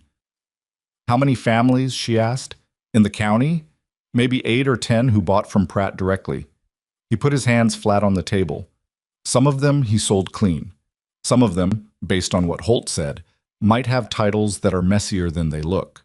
He mixed them, Evelyn said, the clean sales and the irregular ones, so that when anyone threatened to examine the irregular ones, the clean buyers got scared too. "Smart," Caleb said, with the grudging recognition of someone who hated what he was admiring. "It's not smart," she said. "It's just cruel. There's a difference." He looked at her. "Cruel takes no particular intelligence," she said. "It just takes not caring who gets hurt." He nodded slowly. "What do you want to do?" She looked at the tin on the table. She thought about the letters inside it. She thought about the station platform and the 11 words and the 43 cents. She thought about Maisie's hand in hers on the walk home in the dark. "I want to go to the hearing," she said. "I want to put the letters in front of Alderman and let Holt say what he knows and let the bank records say what they say." She paused. "If people pull back because they're scared, I understand it. I can't make them not be scared. But I'm not going to let his pressure on them become pressure on me." Caleb looked at her for a long moment. "All right," he said. "Then we go Thursday, and we let Alderman do his job." "There's something else," she said. He waited. "The families who bought clean from Pratt, they shouldn't have to be afraid. If there's a way to separate what Holt knows about the irregular sales from the legitimate purchases and make that clear before Thursday, so they know their land isn't at risk, so they know his threat was empty for most of them," she said, "so they stop weighing their pasture against my name." He thought about this. Alderman could issue a clarification. "Can you get a message to him before Thursday?" "I can ride tomorrow." He paused. "That's a long day." "I know," she said. He looked at her. This expression she'd seen a handful of times now, the one that wasn't quite a smile but was something in the same territory as warmth. "You're thinking about people who are scared for their land while your own name is still under question," he said. "If they're freed up to tell the truth, it helps me," she said practically. "That's not the only reason," he said. She didn't argue it. "No," she said. "It's not." He rode it to Hayes on Tuesday, before first light, and came back after dark, and the message had been received. Alderman understood what Pratt had been doing and sent a written clarification to Sheriff Beaumont to be distributed. The inquiry pertained to specific irregular transactions and would not affect property titles established through legitimate sale. Beaumont distributed it the next morning, which was Wednesday, the day before the hearing. By Wednesday afternoon, 3 things had happened. The Danforths sent word that they would attend the hearing and that Mr. Danforth was willing to speak if it was useful. Eli Croft from the station, who had been gathering his records for weeks with the quiet competence of a man who believed in doing things properly, arrived at the ranch with a second copy of the freight manifest, organized and notarized by his own hand, and gave it to Evelyn with a formality that felt like a gift. And Mrs. Fletcher's husband's cousin from Wichita, the one Mrs. Fletcher had mentioned in her careful note, sent a written statement of his own, detailing a conversation he'd had with Warren Holt 14 months ago, confirming that Holt had raised the financial irregularities with colleagues before being dismissed, which established that Holt's account was not invented after the fact. Evelyn laid all of it out on the kitchen table on Wednesday evening. The letters. Eli's manifest. The Wichita statement, Holt's signed account, the bank records from Alderman's inquiry.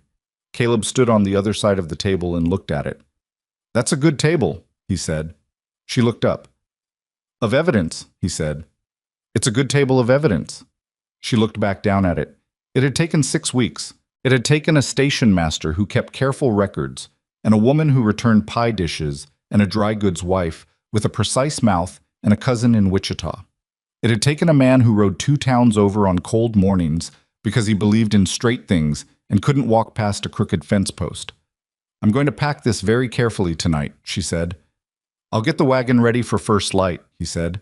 She gathered everything up and wrapped it in the cloth she used for good things, a piece of the blue cotton left over from the schoolhouse curtains. And she put it in the tin, and she put the tin in her good bag, and she went to bed and did not sleep for 2 hours, and then slept hard until the dark before dawn. The Hayes Courthouse was a 2-story stone building that had the look of something built to last, which Evelyn found, on this particular morning, to be a quality she appreciated in a building. There were more people in the room than she'd expected. She recognized the Danforths near the back. She recognized a man she didn't know who she thought might be Holt, middle-aged, careful-looking, with the posture of someone who'd been carrying something heavy for a long time. She recognized 2 men who she thought were from the bank, from the formality of their dress. She did not see Gerald Pratt. Caleb noticed it at the same moment she did. He leaned slightly toward her without looking at her and said quietly, "He's here, other side of the door." She looked. She could see through the paned glass of the side door a portion of the hallway, and in the hallway, the back of a coat she recognized. Nice coat. Gray. He was talking to a man she didn't know, a lawyer, from the look of the bag, and from the angle of his shoulders and the set of his head, she could read the quality of the conversation without hearing a word. It was the posture of a man being told something he didn't want to hear and working out his response to it. She turned back to the front of the room and put the blue cloth bundle on the table in front of her and unfolded it carefully. Judge Alderman came in. The room went quiet. He sat. He looked at the room over his glasses, the steady look of a man taking inventory. He looked at the table where Evelyn sat. He looked at the door where Pratt had not yet entered. "Mr. Pratt," he said, to the room generally, in a voice that assumed the message would travel. The side door opened. Gerald Pratt came in. Behind him, the lawyer with the bag.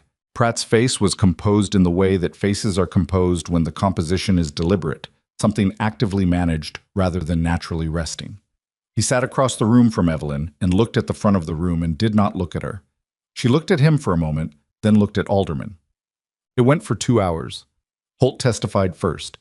He was nervous in the way honest people are nervous in formal settings. Not because he was hiding something, but because the weight of the room made him feel every word. He spoke carefully and specifically, and when Pratt's lawyer tried to suggest that the records Holt had copied were taken improperly, Holt said, in a steadier voice than he'd used up to that point, "I made those copies because I knew the records would disappear if I didn't. I was right. I checked 2 months after I was dismissed. They weren't in the file." He paused. "I kept them because I thought someone would eventually need them. I was right about that, too." The bank representatives confirmed the account discrepancies. They were precise, technical, and dispassionate in the way that banking men are. And the precision was useful because it didn't allow for interpretation. Numbers said what they said. Eli Croft's manifest showed what it showed. The letters were read aloud by Alderman himself, which Evelyn had not expected. She'd thought he would read them silently. And there was something in hearing them read in the flat, careful voice of a judge that made the language clear in a way that reading them herself never quite had. "I am enclosing a draft to cover your passage and any necessary arrangements beforehand." In Alderman's voice, in this room, the sentence was exactly what it was and nothing else. Pratt's lawyer argued that arrangements was expansive language that could include household establishment funds. Alderman looked at him over his glasses and said, "In the context of the full letter taken with the prior correspondence, the intent appears to be travel-related. If Mr. Pratt intended to establish a property fund through this transfer, that intent does not appear in the written record." Pratt said something to his lawyer in a voice too low to hear. Then Alderman looked at Evelyn. "Miss Harper, I want to ask you directly, for the record. Did you receive any communication from Mr. Pratt, written or verbal, establishing that the funds in question were intended as a joint household account? No, she said. His letters described travel money. There was no other communication about the funds. Did you spend them on travel? The first draft, entirely on the train ticket and the transfer. The second draft, partially on the train ticket remainder and partially on 2 months' advance on the room I was subletting while I packed my things. I paid cash to the rooming house landlady. I don't have a written receipt because she didn't provide them. Do you have the name and location of this landlady? Mrs. Agnes Weatherly, on Crane Street in Philadelphia. She had written it down and put it in the blue cloth bundle because she had thought of it 3 days ago and prepared it. She handed the paper to the clerk. Alderman took it. He looked at Pratt. Pratt's lawyer stood. He gave an argument. It was a competent argument. She acknowledged that. He pointed to the ambiguity of the language. He pointed to the fact that Holt's testimony, however credible, pertained to a separate matter. He pointed to the absence of the receipt. He argued that the formal allegation deserved more than circumstantial exculpation. Alderman listened to all of it. Then he took his glasses off and cleaned them with the pocket cloth. The room was very still. He put his glasses back on. The evidence before me, he said, does not support the allegation that Miss Harper improperly retained funds belonging to Mr. Pratt. The language of the relevant correspondence does not establish the purpose Mr. Pratt has described. The freight and arrival records are consistent with Miss Harper's account. The broader financial picture, which this court will be examining separately and at greater length, suggests a pattern in which Mr. Pratt has previously categorized expenditures in ways that served his accounting interests rather than accurately describing their nature. He looked at Pratt. This court finds no basis for the allegation of financial misconduct against Miss Evelyn Harper. The record will reflect that. He looked at the room. Miss Harper's name, he said, is clear. Wang. She had expected to feel more in that moment. She had expected some larger sensation, relief or triumph, or something that announced itself properly. Instead, what she felt was quieter than that and more complicated.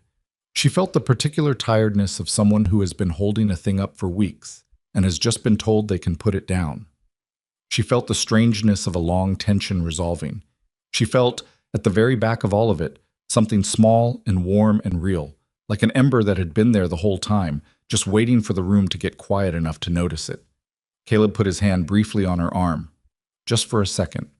Then he moved it. Outside the courthouse, in the thin spring sunshine, people came to her in the way people come to you when a thing has been formally resolved, with the relief of those who hadn't been certain how it would go and were glad it had gone this way. The Danforths, a man she half recognized from the hardware store.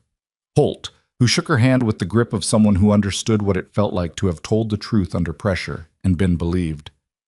Thank you, she told him. I should have done it sooner, he said. I kept thinking it wasn't my business. He looked at the ground. Turns out it was. She watched him go. She thought there was probably a whole story in Warren Holt, a story about what it cost a man to hold information for 14 months while his dismissed self tried to figure out whether the cost of speaking was worth it. She didn't know that story, but she respected its weight. Gerald Pratt came out of the courthouse with his lawyer, and they walked to the lawyer's wagon and got in without looking at her. Just before the wagon turned, Pratt looked back. She looked at him steadily and said nothing and did nothing because there was nothing left to say and nothing left to do. He had told a story about her, and the story had not held, and now it was part of the record in the Hayes courthouse, the part that said the allegation had no basis. And that was more than enough. The wagon went down the road. She breathed in through her nose and out through her mouth and turned away. On the ride home, Maisie's voice was in her head. Papa will figure it out. He always figures things out. He just takes a while because he thinks a lot first. She looked at Caleb driving the wagon and thought about all the thinking he'd done. The 2 towns over for Holt's statement, the message to aldermen about the landowners. The early mornings and the long rides and the careful, methodical way he'd gone about it. The way he went about everything. No flourish, no announcement, just the work, done properly. What are you going to do? She asked. He glanced at her. About what? Now that this is done. He looked at the road. Fix the north pasture fence. It's been needing it. A pause. The hay needs turning. She almost smiled. I meant, she stopped. He waited. Nothing, she said. The fence sounds right. He didn't push it, and she was grateful because she hadn't been sure what the rest of the sentence was.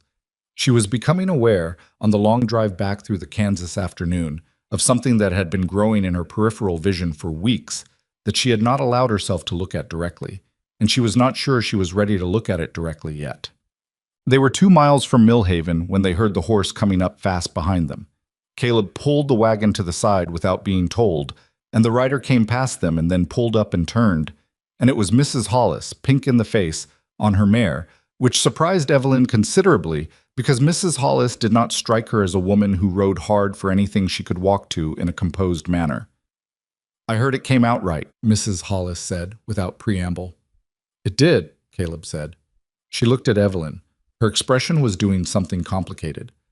There are people in town who owe you a better welcome than they gave you, she said. I intend to see that they understand that. Evelyn looked at her. You don't need to do that. I know I don't need to, Mrs. Hollis said, with a firmness that closed the subject. I'm going to anyway. She turned her horse. Come to supper Sunday, both of you. Bring the girl. She rode back toward town before either of them could answer. Caleb looked at Evelyn. I suppose we're going to supper Sunday, he said. Apparently, she said. Oh. Maisie took the news with the absoluteness of someone who had never doubted the outcome. I know, she said, when Evelyn told her that evening. I told Tommy Garrett it was going to be fine, and he said maybe, and I said no, definitely, because Evelyn doesn't lie and Papa doesn't give up, so it was definitely going to be fine. She delivered this without looking up from her slate, where she was working on a subtraction problem that appeared to be giving her trouble. Evelyn sat down next to her at the table. What's the trouble? She asked, about the arithmetic. This one keeps coming out wrong, Maisie said. She showed her. The subtraction was right, but she'd carried a number in the wrong column. Evelyn pointed to it. Maisie looked, then made the sound children make when they see their own error, the short, sharp exhale of someone who knows they should have caught it. She erased and did it again. There, Evelyn said. There, Maisie agreed with satisfaction. They sat like that for a while, Maisie working her slate and Evelyn mending a hem that had come down on Maisie's second dress, the one she saved for school. And the kitchen was warm and the stove was doing its work, and outside the last of the daylight was going pink and gold across the land. Caleb came in. He washed his hands. He sat down. He looked at the two of them at the table, and his face did something she'd learned to read, a specific quietness that came over him when he was looking at something that mattered to him, a stillness that was not absence but its opposite. He got up and poured 3 cups of water and put one in front of each of them, because supper wasn't ready yet. It was a small thing. She noted it. She started packing 3 days later. It was not a decision she'd announced. She hadn't talked herself into it or out of it. She simply woke on the 4th morning after the hearing with the knowledge, clear as the dawn light through the south window, that the original arrangement had been temporary, room and board until she had a better option, and that a better option had now technically arrived. Her name was clear. Alderman's ruling was on record. The stage went east every 2 weeks. She was not leaving immediately. She was simply preparing, the way she prepared for everything, quietly, practically, without drama. She washed and folded her second dress and laid it on the crate. She took the book of poems down from the top of the tin and looked at it and put it in the bag. She started a small mental list of what needed to be done before she could go. The shirt of Caleb's she still had to finish at the cuff, the panel in Maisie's dress that had started to give at the side seam. She was going through the tin, checking that all the letters were there, when Maisie came in from school. Maisie stopped in the doorway. She looked at the folded dress on the crate. She looked at the book in the open bag.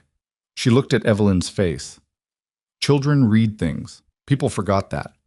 They looked right past the composure and saw the thing behind it. Are you leaving? Maisie said. Evelyn set the tin down. The reason I came here was to figure out what came next, she said carefully.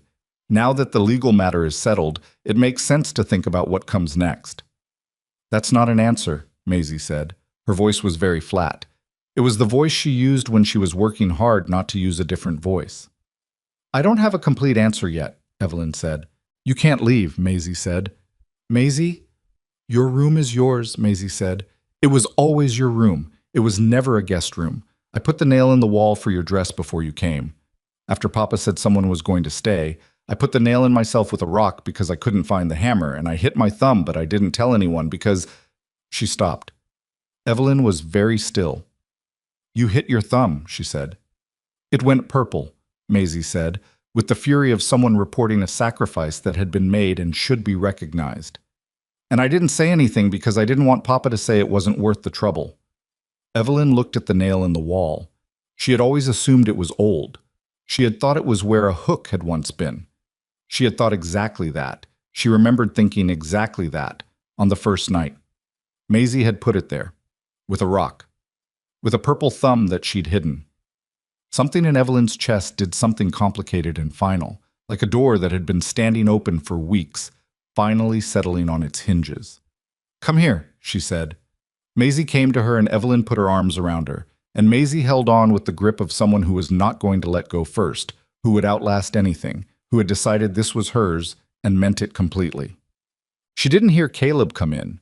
She didn't hear him until he was in the doorway of the room, and when she looked up, he was standing there looking at the folded dress on the crate and the bag on the floor, and his face was doing the controlled nothing thing it did when he was feeling something he hadn't decided what to do with yet. Maisie let go of Evelyn and turned to look at her father. "She's thinking about leaving," Maisie said. He looked at Evelyn. "Maisie," Evelyn said, "can you go feed the chickens for me?" Maisie looked between them. She appeared to calculate something. Then she went, with the dignity of someone making a tactical withdrawal rather than an obedient exit. The room was quiet. Caleb looked at the bag, at the dress, at the nail in the wall, which Evelyn now knew the history of. Then at her. "The arrangement," he said. "You said room and board until you had a better option." "Yes," she said. "Do you have one?" he asked. "A better option." She looked at him. "The stage goes east." "I know when the stage goes," he said. His voice was even, but there was something underneath it. Not quite the controlled nothing now, something with more pressure in it. "Is that what you want? East?" She didn't answer immediately, because she was past the point of answering before she knew what she actually meant. "I don't know what I want," she said. "I came here wanting one thing, and it turned out to be the wrong thing. Then I wanted my name back. I have that now." She paused. "I don't know what I'm supposed to want next." He moved into the room, not quickly, just enough to be closer than the doorway. "You don't have to go," he said. "That's what I want to say. You don't have to leave because the legal thing is resolved." She looked at him. "I'm not running the arrangement because I feel obligated," he said. "I'm not keeping you on out of pity, and I'm not going to pretend this has stayed practical." He said the last word without quite looking at her, the way he spoke when he'd said more than he'd planned and had committed to the rest of it. "You made this house into something it hasn't been in 2 years. You put a second latch on the chicken coop, and you got Maisie's braids straight, and you thought about the families who were scared for their land while your own name was still in question." He stopped. "That's not room and board, that's—" He stopped again. "Caleb," she said. "I'm not asking you to stay because Maisie needs you," he said. "She does. But that's not why I'm asking." The room was very quiet. "You're asking," she said. "Yes," he said. He finally looked at her directly. "I'm asking." She had arrived in this territory with nothing. She had arrived on a platform with a trunk and 43 cents and a broken arrangement and a heart she'd been trying to make sense of for months. She had fixed a chicken coop and pulled weeds from around someone else's onions and sewed curtains for a schoolhouse and driven to Hayes before dawn and put letters in front of a judge and watched a verdict come down that said her name was her own. She had done all of it without certainty about what came after. This was what came after.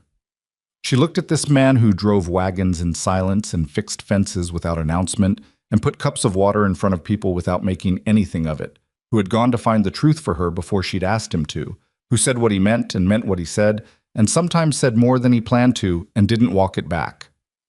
"I'm not going to be easy," she said. "I have opinions, and I say them, and I'll disagree with you when I think you're wrong." "I know that," he said, not like it was a problem. "And I need to be here because I'm choosing to be here," she said. "Not because I don't have anywhere else. Not because you offered and I needed something. Because I'm choosing it." "That's the only way I'd want you here," he said. She picked up the folded dress from the crate and put it back in the trunk.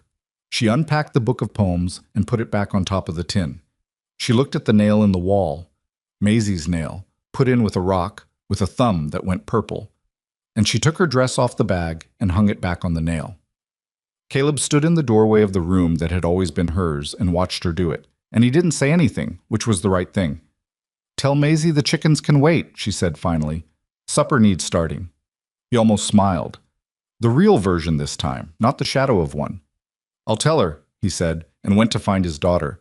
And Evelyn stood alone for a moment in the small room with the south-facing window, in the last of the afternoon light, and she put her hand flat against the wall beside the nail, just for a second, as if testing whether it was solid.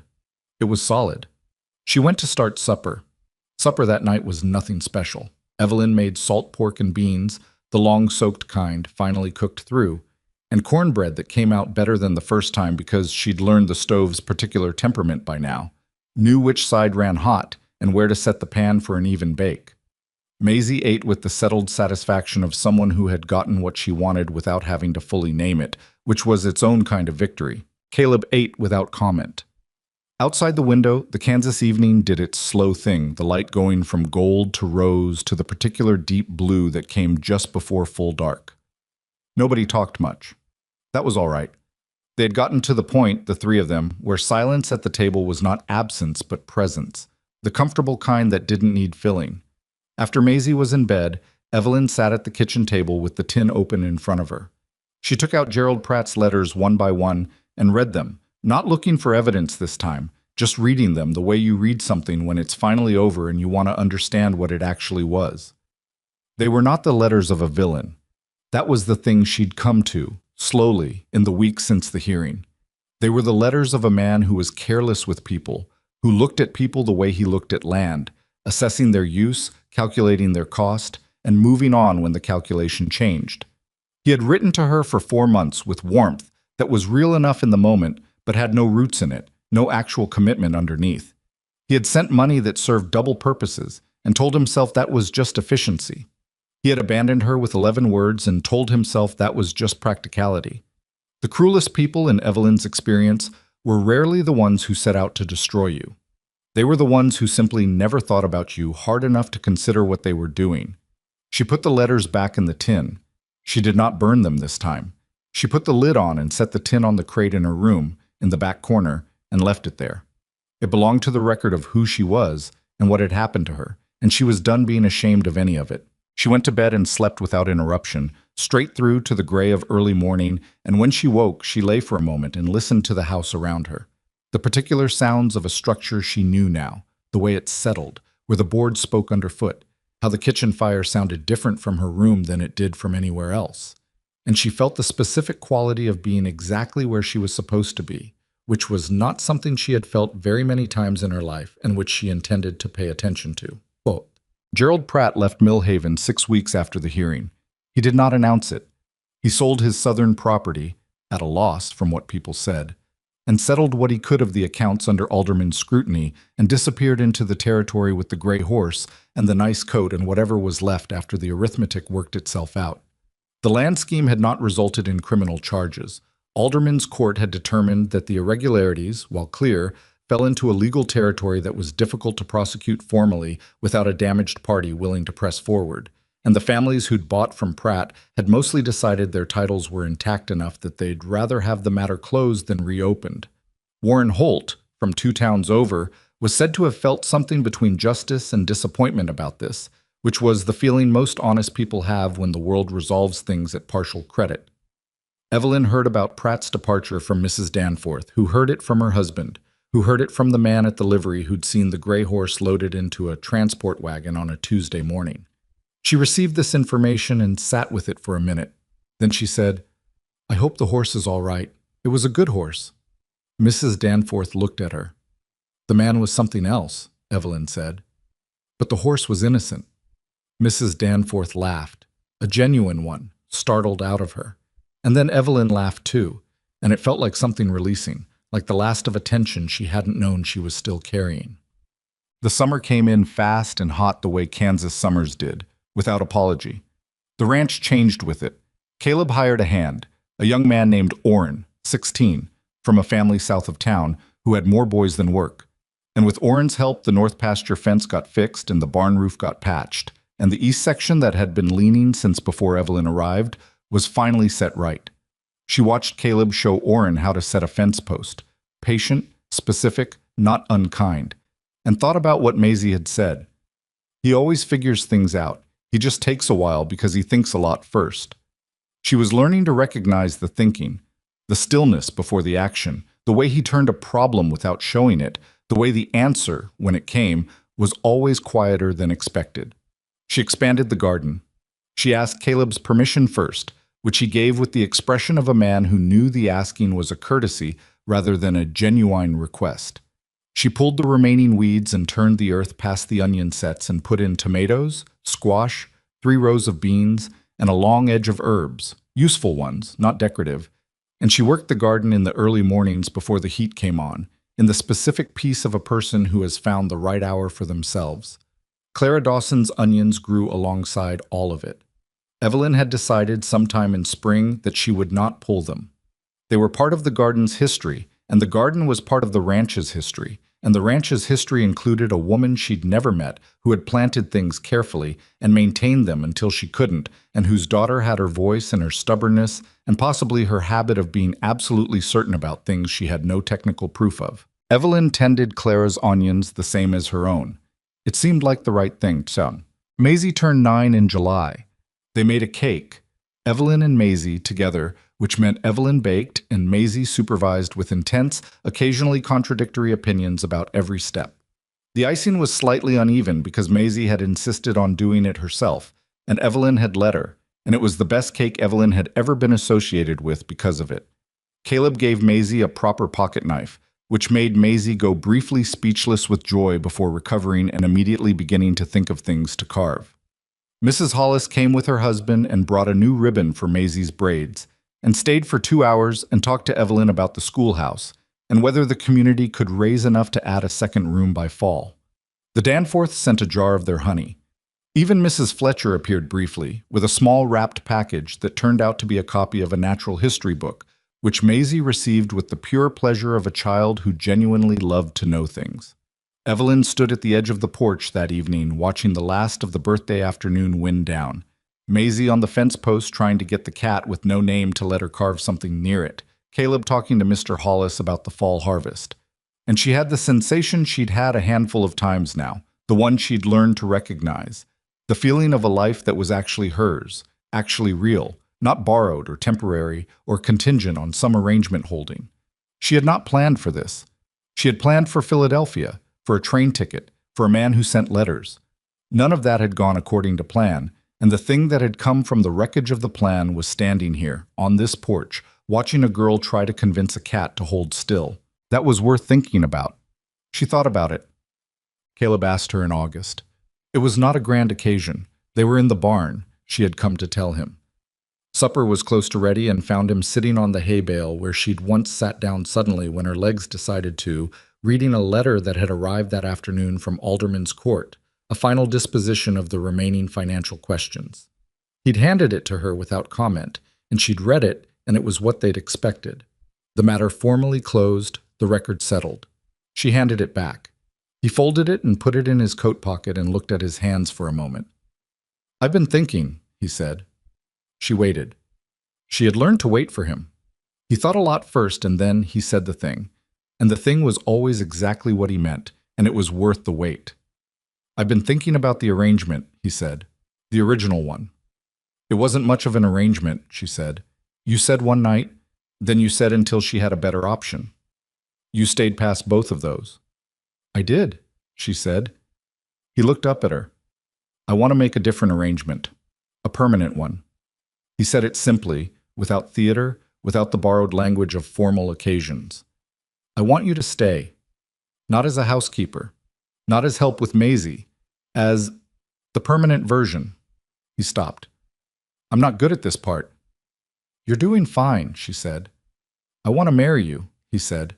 "If you want that. If you're choosing it." He added the last part deliberately. She could hear it, because he had been listening on the day she'd said it, the day she'd unpacked the dress and hung it back on the nail. "I need to be here because I'm choosing to be here." He had remembered. He was giving it back to her. She looked at him on the hay bale in the barn light, this man who was not simple but was honest, who was not easy but was steady, who had never promised her more than he could give, and had consistently given more than he promised. "Yes," she said, "I'm choosing it." He nodded once, slow, the way he absorbed important information. Then he stood up. Then, because neither of them entirely knew what to do with the moment, he said, "Supper's ready?" "Almost," she said. They walked back to the house. Ian. They were married in October, on a Saturday, in a ceremony that was plain and short and exactly what both of them wanted. It was not a church wedding. It was held at the ranch, in the yard, with Judge Alderman officiating. Caleb had asked him, and Alderman had come, with the air of a man who found this particular sequel satisfying. Mrs. Hollis organized food because Mrs. Hollis organized things and was not going to let an event of this nature happen without proper organization. The Danforths came, and the Fletchers, and Eli Croft from the station, and Orrin the hired hand, who was clearly uncertain about the dress code and had made a sincere effort.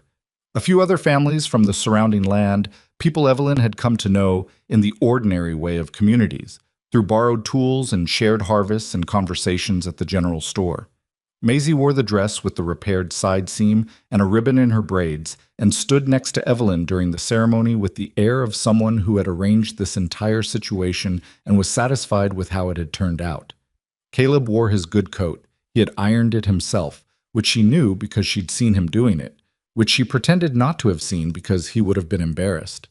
They stood in the yard in the October light, which was cool and clean and the particular quality of Kansas fall that she had come to love. Honest light, without the summer's intensity, showing things clearly.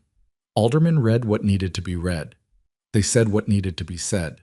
When it was done, Maisie took both their hands at once, one in each of hers, and stood between them, and didn't say anything, which was unusual enough for her that it said more than words would have. The first hard winter came 2 months after the wedding. It came the way Kansas winters came, without gradual announcement, as if the weather had decided the fall had gone on long enough. 3 days of hard freeze, a week of snow that drifted against the north fence and had to be cleared every morning, livestock that needed extra attention, and a water trough that iced over twice daily. Evelyn learned things about herself that winter. She learned she was better in cold than she'd thought, that the work of a ranch in winter was different from summer, more internal, more about maintenance than growth, and that maintenance suited her. She repaired things through the cold months, not just clothes and equipment, but the smaller repairs of daily life. The routine that kept Maisie doing her schoolwork even when school was suspended for a week of bad weather. The meals that needed to be more substantial than summer meals.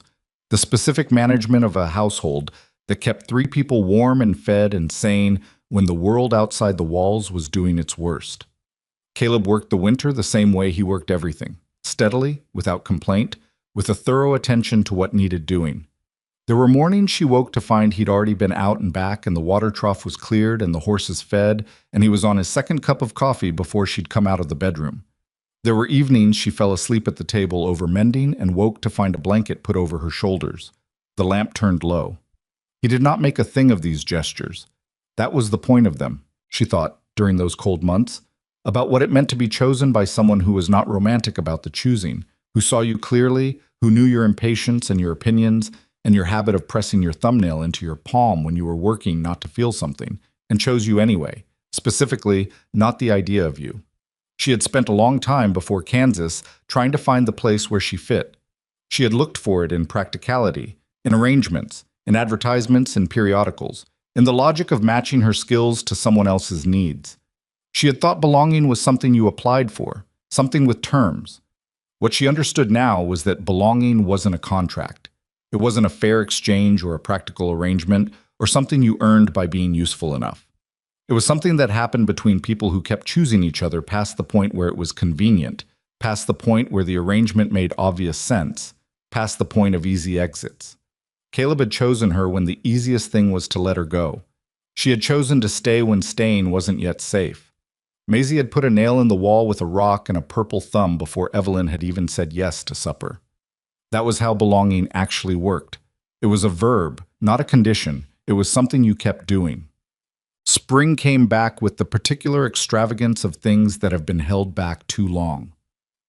The garden came first, or rather, Clara's onions came first, pushing through the half-frozen ground in early March before anything else, the way they always had, stubborn and indifferent to whether the season was ready for them.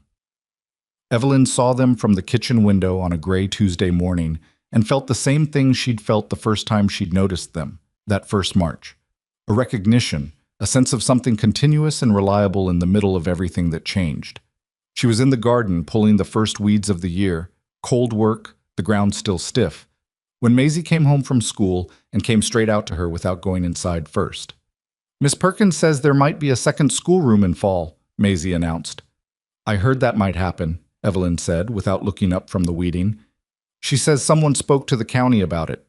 Maisie crouched down next to her, uninvited. "Was that you?" Evelyn pulled a weed. "Mrs. Hollis organized the petition." "But you talked to Mrs. Hollis about it first." "I mentioned it," Evelyn said. Maisie was quiet for a moment, doing the thing she did where she was deciding whether to say the thing she actually meant. Evelyn had learned to wait for this the same way she'd learned to wait for Caleb. "I told Tommy Garrett that you were the reason," Maisie said. "He said his mother said you were pushy." "What do you think?" Evelyn asked. Maisie considered.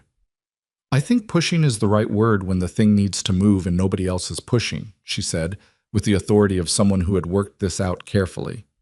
Evelyn looked at her. This girl with the braids and the absolute certainties and the way she filed things away in that quick, serious mind. This girl who had put a nail in a wall with a rock. "That's a very good way to think about it," she said. Maisie nodded, satisfied. Then she got up and went inside because she had said what she came out to say, and that was that. In June, a letter came from Beatrice, Evelyn's cousin, the one who had cried when Evelyn left Philadelphia, the one she'd told it's a new chapter. Bea, a real one, had written, finally, after months of silence that Evelyn had understood. Beatrice had not approved of the original plan and had said so. And when the plan had collapsed, she had written once with practical concern and then gone quiet, the way people do when they are waiting to see how a story ends before they decide what they think about it. The letter was 3 pages long. It described Beatrice's life in Philadelphia, a new position, a neighborhood she'd moved to, a man she was tentatively interested in. At the end of the second page, in handwriting slightly different from the rest, as if she'd stopped and come back to it, Beatrice had written, "I want to say I'm glad it turned out the way it did. I was so afraid for you. I think I was more afraid than I was able to say at the time. I'm glad you found something real." Evelyn read that sentence 3 times. She wrote back the same day. She wrote about the garden and the schoolhouse curtains and the winter and Maisie's birthday and the cake with the uneven icing. She wrote about Caleb in the way you write about a person when you're still learning the language for them, carefully, with the sense that the words weren't quite large enough but were the best available. She wrote, "I didn't find it, Bea. I think it found me. I think sometimes the wrong road takes you to the right place, and the trick is to be paying attention when you get there, instead of being too focused on where you thought you were going." She sent the letter. She expected she would not hear back for a while because Beatrice was a slow correspondent when things were going well, and she was glad things were going well for her. The second winter was easier than the first, not because it was less harsh. If anything, the cold was more sustained, the snow deeper, but because they knew what they were doing now, the 3 of them. They had a winter between them already. They knew which problems came and in what order, and they had sorted out, without discussing it, who handled what and when. Maisie had gotten taller. She was 9, going on something more formidable, reading books well past her grade at school, still singing made-up words to songs she half knew, still bringing Evelyn interesting rocks with the regularity of someone who considered this a standing responsibility. The braids were her own now, mostly. She'd learned to do them herself, though she let Evelyn fix them on school mornings, and Evelyn did this without being asked. There was a rhythm to the household that had taken the better part of a year to build, and that felt now like something structural, part of the ranch. The way the walls were part of it, the way Clara's onions were part of the garden. One evening in December, with the snow coming down past the south window, and the stove running warm and Maisie asleep, and the house very quiet, Caleb put a cup of coffee in front of Evelyn and sat down across from her and said, "You all right?" She looked at him. It was the question he asked when he'd noticed something, not when he was making conversation. "I was thinking," she said. "About what?" She thought about how to say it. About the station platform, she said. About sitting on my trunk. She paused. I think about it sometimes. Not with regret, just with the strangeness of it. How close it all came to going differently. He was quiet for a moment. What would have gone differently? If you'd come into town an hour later, she said. If Maisie hadn't offered me the biscuit. If I'd taken the stage east when Pratt offered to pay for it. She looked at her coffee. Any one of those things. But you didn't, he said. I didn't, she agreed. Because you weren't going to sit on that platform and wait, he said. You got up and walked into town. I remember that. I'd already seen you from the feed store window before Maisie noticed. You were just sitting there, and then you stood up and walked. He paused. Most people in that situation would have gone to the station master and asked him to send a telegram for help. You walked into town like you were going to figure something out. She hadn't known he'd seen her before Maisie had. That landed somewhere specific. I didn't know what I was going to figure out, she said. I know, he said. That was the thing about it. She looked at him across the table, this man who noticed things quietly and said them later, when the time was right. Caleb, she said. Yeah. Thank you for coming into town when you did. He looked at her. Don't thank me for the timing, he said. Thank Maisie. She's the one who wanted feed that day.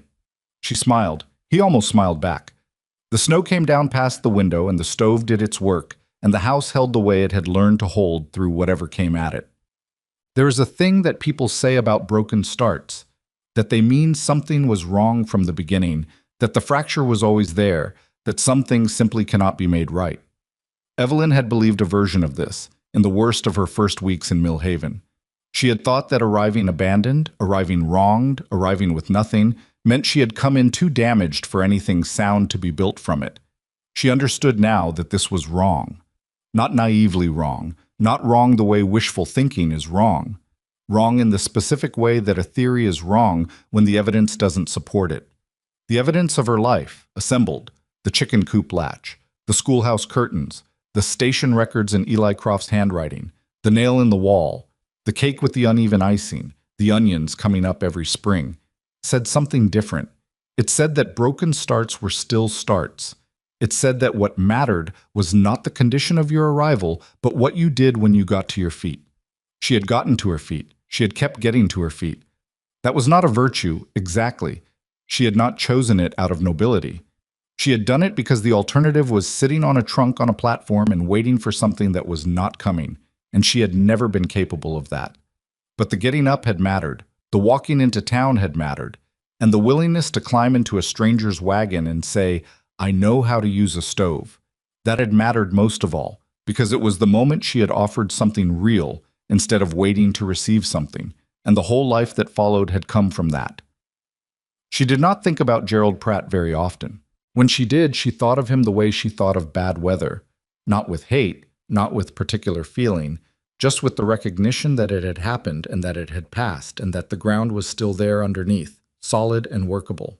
She thought more often about the woman who had put those onions in the ground 3 years before Evelyn arrived, about Clara Dawson, who had planted things she would not live to harvest, who had not known that someone else would come along and tend them.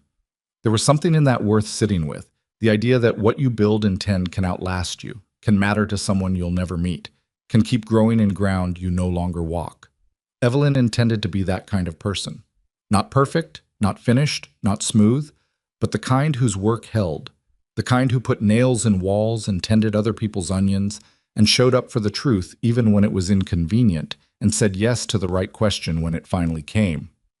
The kind who, when they arrived somewhere broken, made it theirs anyway. She was in the garden in early May, on her knees in the good dark soil, when Maisie came running out of the house calling her name, not in distress, in the specific pitch of a child who has discovered something interesting and cannot wait.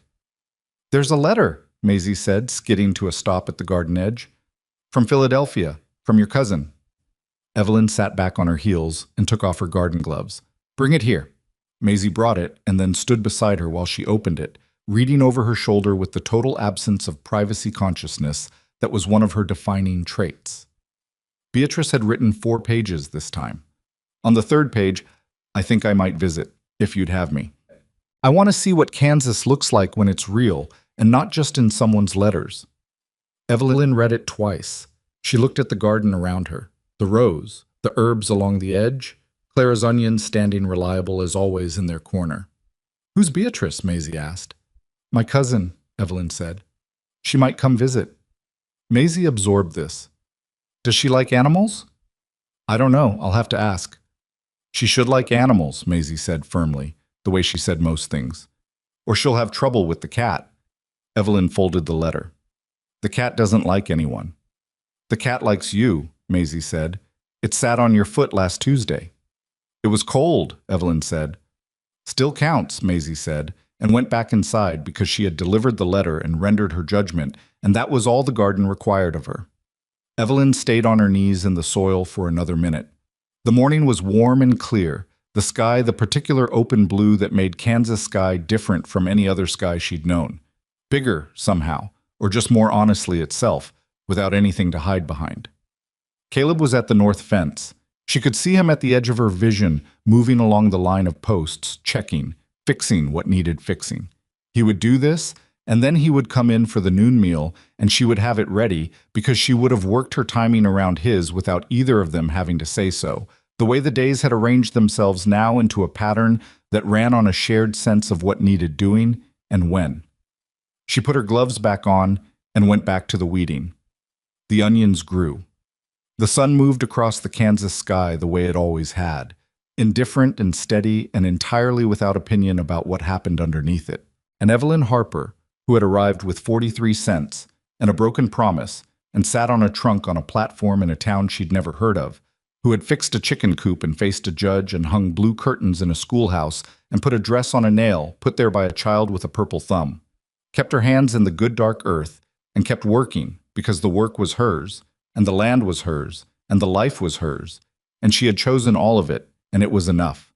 It was more than enough. It was exactly right.